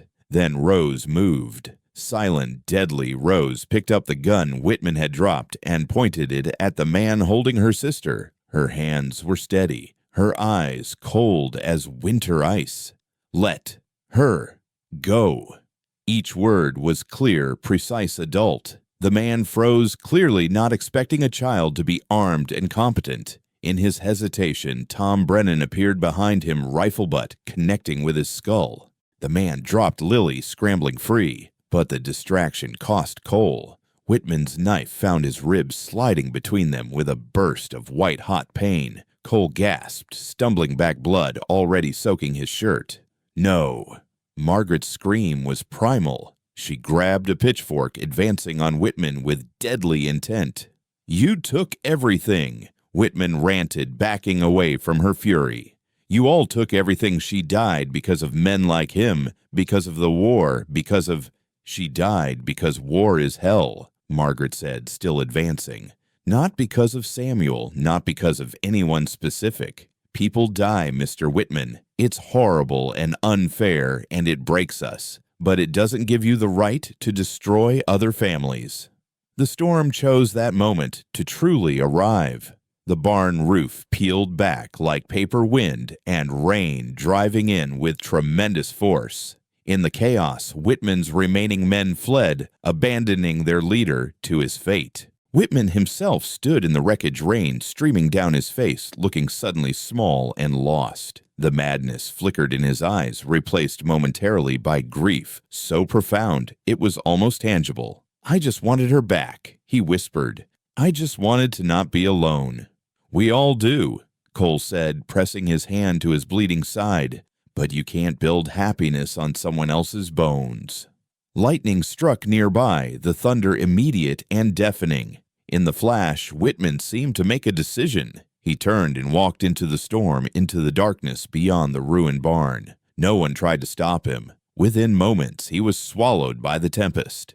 "Papa Cole!" Lily's voice cut through everything. She and Rose ran to him as he sank to his knees, the adrenaline fading and pain taking over. "I'm okay," he lied, even as darkness crept into the edges of his vision. Margaret was there, her hands sure and steady as she examined the wound. "It's deep, but clean.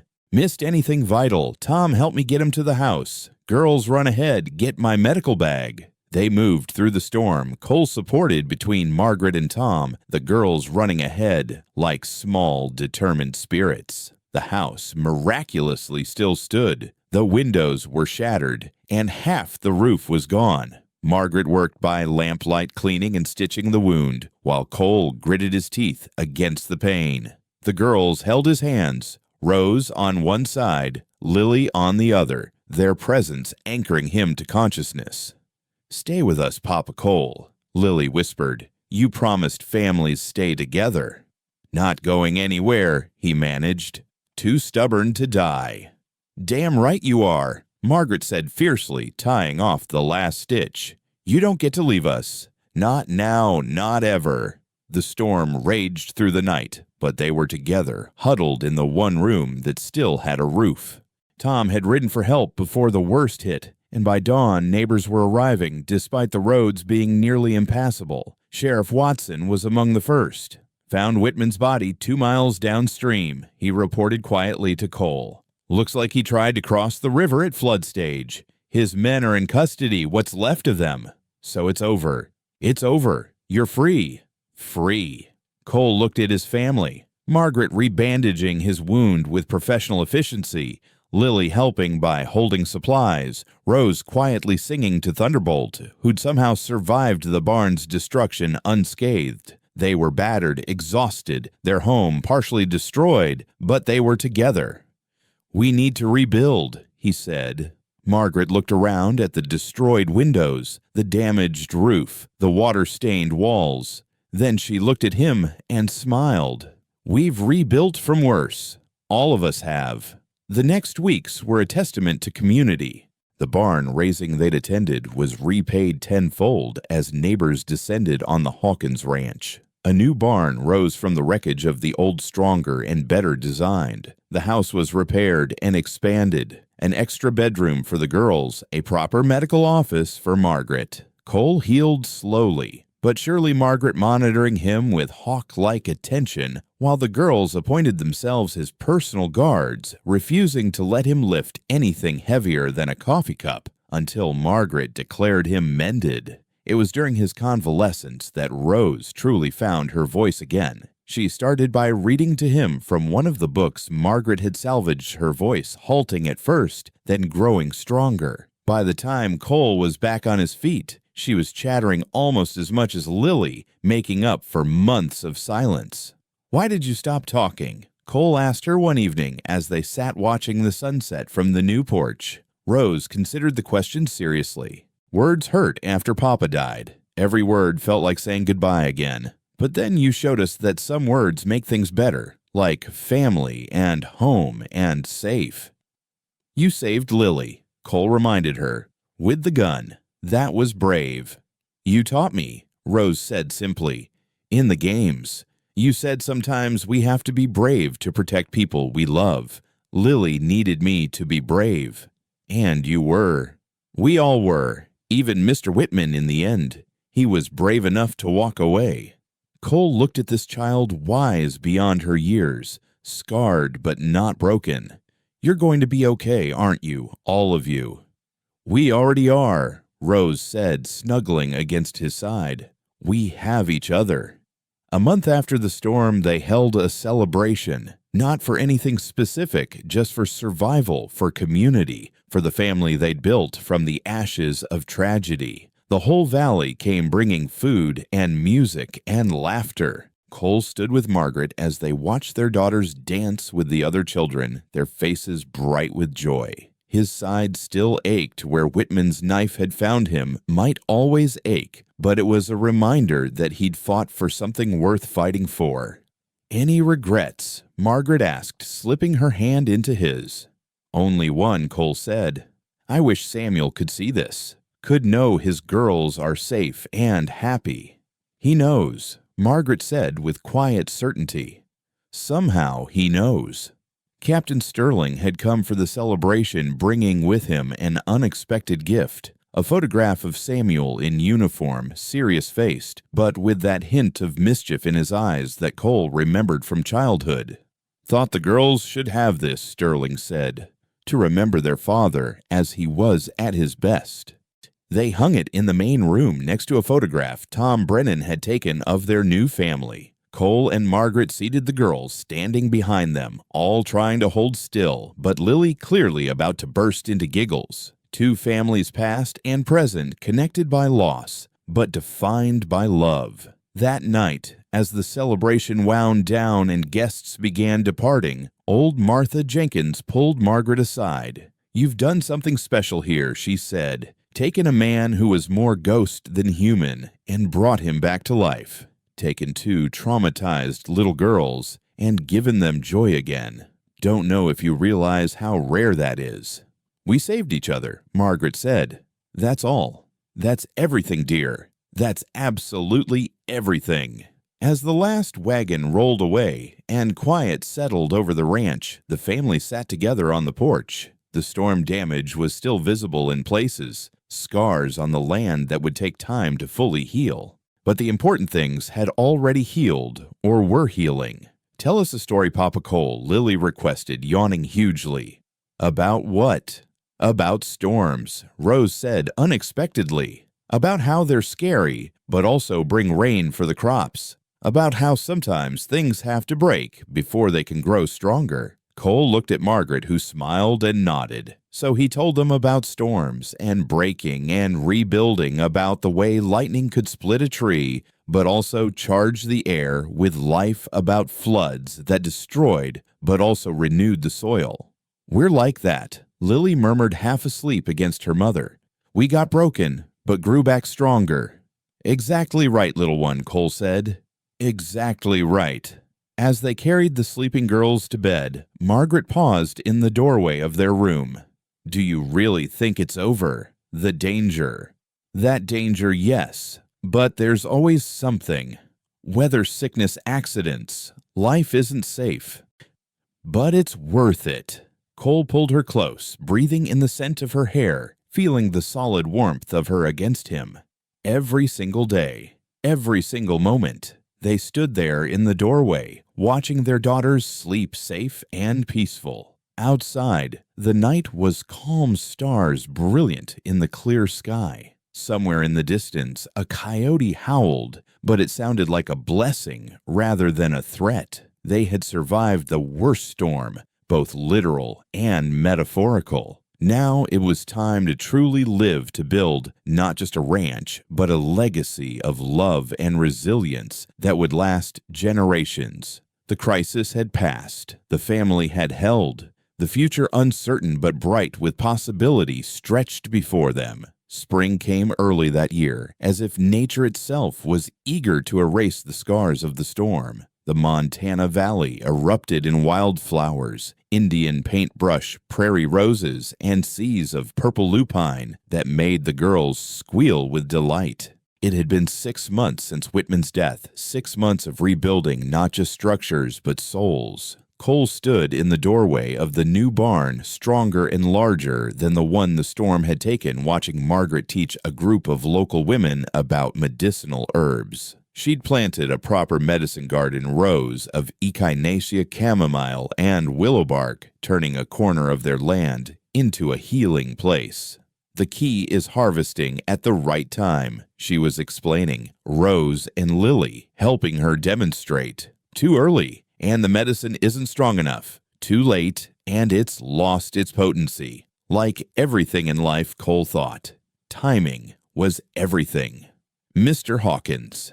A young voice interrupted his musings. Timothy Morrison, the teenager son of their neighbors, stood nervously shifting his weight. My PA sent me to ask if you'd consider something. What's that, Tim? There's a family. The Clearys just lost everything in a fire 2 valleys over. They got 3 young kids, nowhere to go. Pa thought, well, with your experience and all, maybe you could help them figure out what to do next. Cole's chest tightened involuntarily. A family destroyed by fire. The universe had a cruel sense of poetry sometimes. Tell your PA I'll ride over tomorrow. That evening, he discussed it with Margaret as they prepared dinner together, a routine they'd fallen into naturally. She chopped vegetables while he tended the stove, the girls setting the table with careful precision. You sure you're ready for that? Margaret asked gently. Facing another family's fire loss? No, Cole admitted. But being ready isn't the point. They need help. We'll all go, Margaret decided. The girls and I can help with the children while you talk to the parents. The next morning, they loaded the wagon with supplies, clothes the girls had outgrown, preserved food blankets, and tools.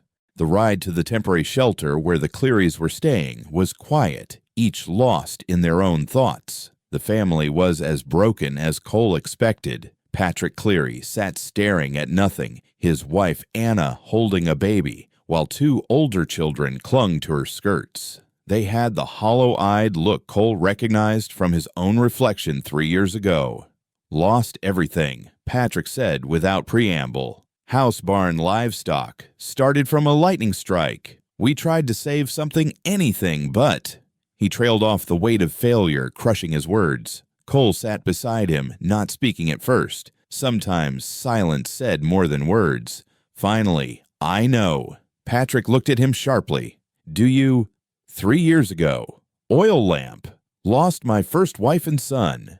The words came easier, now scarred over rather than bleeding. Thought about ending it more times than I can count. What stopped you? Cole glanced at Margaret, who was gently engaging Anna in conversation while the girls played with the Cleary children. Stubbornness at first. Then these 3 showed up needing help, and suddenly I had reason to keep going. We have nothing, Patrick said desperately. No money, no land, no way to start over. You have your family, Cole said firmly. Everything else can be rebuilt. Over the next hours, they made plans.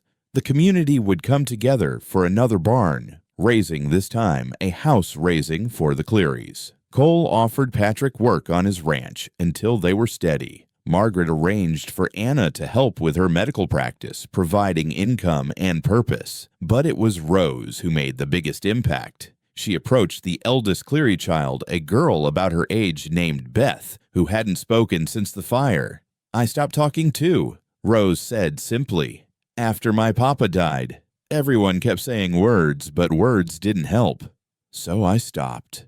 Beth stared at her with wide eyes. But then I found new words, Rose continued. Better words, words like safe and tomorrow and family. Want me to teach you? Watching Rose help another traumatized child find her voice again, Cole felt something shift inside him, the last frozen piece of his heart finally thawing. This was how you honored the dead, not by dying with them, but by helping others live. The house raising for the Clearys became a celebration of renewal for the entire valley. Cole found himself elected as unofficial coordinator, his experience with loss and rebuilding making him a natural leader. Margaret organized the women, creating not just meals, but a support network for Anna. The girls ran wild with the other children, their laughter a soundtrack of hope. Look at you, Tom Brennan said, clapping Cole on the shoulder as they raised the final beam. From hermit to community pillar in less than a year. Wasn't my doing, Cole said, watching Margaret bandage a worker's cut hand with practiced efficiency. "They brought me back." "Maybe, but you chose to come back. That's the hard part." 2 weeks later, Sheriff Watson arrived with unexpected news. "Remember Captain Sterling? He's been promoted to major. He's establishing a new settlement about 50 miles north, specifically for war widows and orphans. Wants to know if Mrs. Hawkins would consider being the settlement's medical officer." Margaret's eyes lit up at the possibility, then dimmed. "I couldn't leave." "Wouldn't be leaving," Watson continued. "He's proposing you set up a clinic there 2 days a week. The settlement would provide transport and lodging. Says the families there need someone who understands their losses."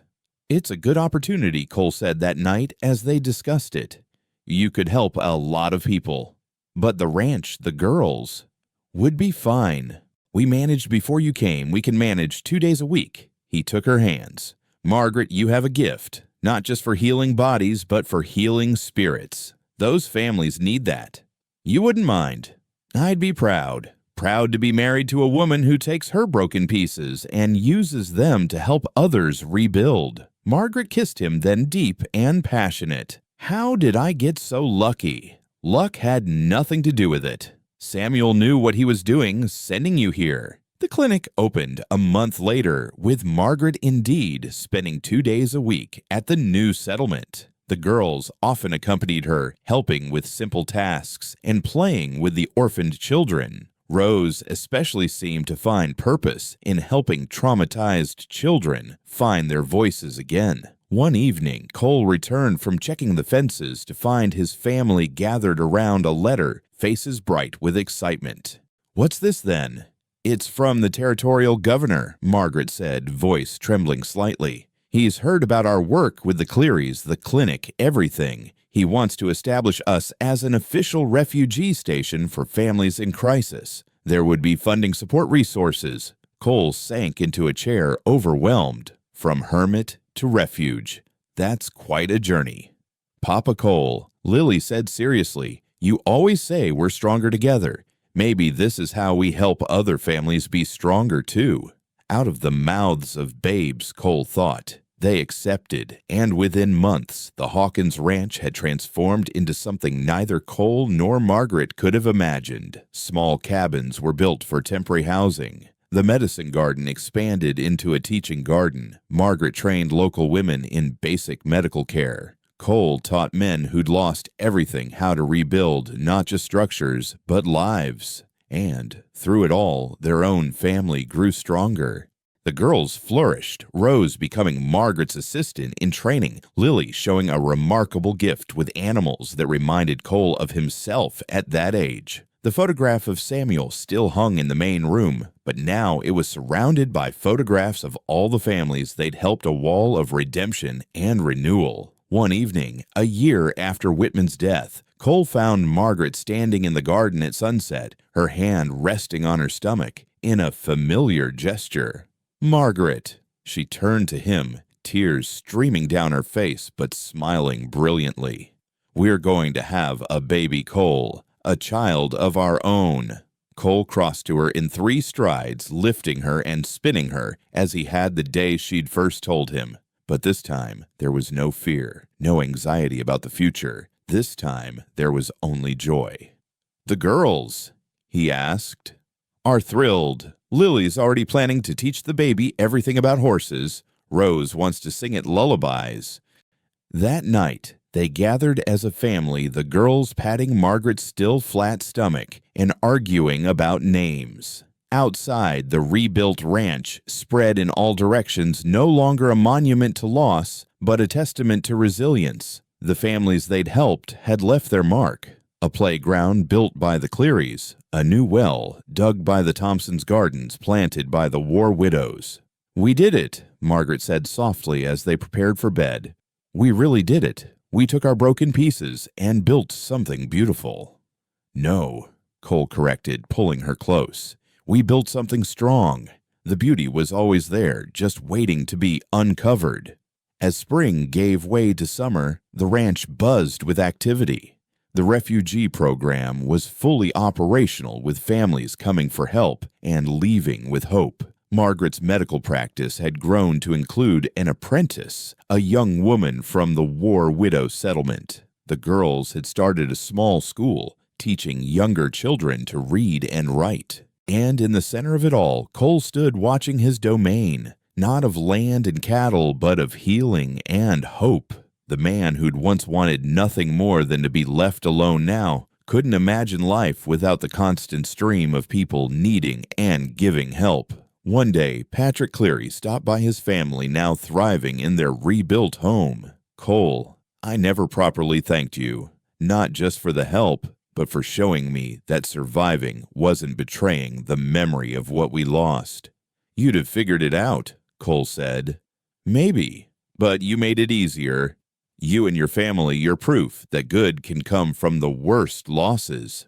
As Patrick left, Cole reflected on the journey. 3 years ago, he'd been prepared to let his life fade into nothing, convinced he deserved no happiness after failing to save his first family. Now he stood at the center of a network of healing that touched hundreds of lives. The baby kicked for the first time during Sunday dinner, Margaret gasping and grabbing Cole's hand to feel. The girls squealed with delight, everyone talking at once about whether it was a brother or sister, what they'd teach it, how they'd protect it. "This one will never know loneliness," Rose said solemnly. "Never know what it's like to be without family." "None of you will," Cole promised. "Never again." As the sun set over the Montana Valley, painting the sky in shades of gold and rose, the Hawkins family sat on their porch watching the world settle into evening peace. Other families were scattered across the property, some permanent neighbors, now others temporary refugees who would leave stronger than they came. "Tell us the story again," Lily requested, "about the sad cowboy and the brave widow." "That story's not finished yet," Cole said, pulling her onto his lap. "It's still being written." "Then tell us the part that's done," Rose insisted. "The part about choosing to live again." So Cole began the story, their story weaving in all the families they'd helped, all the lives they'd touched and been touched by. Margaret added her own perspective, the girls interrupting with their memories. It wasn't a story of perfect happiness or fairy tale endings. It was better, a story of real people choosing hope over despair, community over isolation, love over fear. The ranch had been reborn not just from the storm, but from the ashes of multiple tragedies. And in that rebirth, the Hawkins family had found their purpose to be a lighthouse for others, lost in the storms of grief, guiding them home to hope. The baby came with the first snow of winter, a boy they named Samuel James Hawkins, honoring both lost brothers. The birth was difficult, Margaret laboring through a long night, while Cole paced outside, the girls huddled together, whispering prayers. When the baby's cry finally pierced the dawn, it seemed to Cole that the whole valley exhaled in relief. "He's perfect," Margaret whispered, exhausted but radiant, as Cole held his son for the first time. The weight of the infant in his arms didn't bring the terror he'd expected, the crushing fear of loss that had haunted him since the fire. Instead, there was only wonder and a fierce protectiveness that felt like coming full circle. "He has your eyes," Rose observed, peering at her new brother with serious attention. "And Papa Samuel's nose," Lily added, then looked worried. "Is that okay, to see Papa Samuel in him?" "It's more than okay," Cole assured her. "It's how the people we love stay with us." The baptism took place on Christmas Eve, the entire community gathering in the small church that had been built with lumber from the old Hawkins barn. The one that had burned transformed into something sacred. Sheriff Watson stood as Godfather, Martha Jenkins as Godmother, and it seemed every family they'd helped over the past 2 years had come to witness. "This child," the preacher intoned, "is born into a community of healing, a testament to the power of second chances and the strength found in brokenness made whole." As water touched the baby's forehead, he didn't cry. Instead, Samuel James opened his gray eyes wide, seeming to take in the world with calm curiosity. Margaret laughed softly. He's got the Hawkins stubbornness already. After the ceremony, the community gathered at the ranch for the largest celebration the valley had ever seen. The refugee cabins were full of families in various stages of rebuilding their lives. The main house overflowed with neighbors' friends and those who'd become family through shared struggle. Patrick Cleary raised a toast. To the Hawkins family who taught us that refuge isn't a place, it's people who refuse to let you face your storms alone. To second chances, Anna Cleary added her once hollow eyes, now bright with purpose. To choosing hope, Tom Brennan contributed. One by one, every person there added their toast, creating a litany of gratitude and grace that moved even the toughest cowboys to tears. Cole stood to respond, Margaret beside him, holding the baby the girls pressed close to their legs. 3 years ago, he began, his voice carrying across the crowd. I thought my story had ended. I was a ghost haunting my own life, convinced I deserved nothing but isolation and guilt. He looked at Margaret, who smiled encouragement. Then God or fate or my brother's wisdom sent me these 3 angels disguised as a desperate widow and 2 traumatized girls. They didn't save me. That's too simple. They showed me how to save myself by saving others. His gaze swept across the gathered families. Every one of you has done the same. You've taken your worst moments and transformed them into wisdom that helps others. You've proved that our breaks don't define us. How we mend does. This ranch, he continued, isn't ours anymore. It belongs to all of us, to anyone who needs to remember that dawn comes after even the darkest night. It's a living reminder that families aren't just made by blood, but by choice, by showing up. When showing up is hard, by refusing to let anyone face their fires alone. Rose stepped forward, no longer the silent, traumatized child who'd arrived 18 months ago. I want to say something, she announced in her clear, young voice.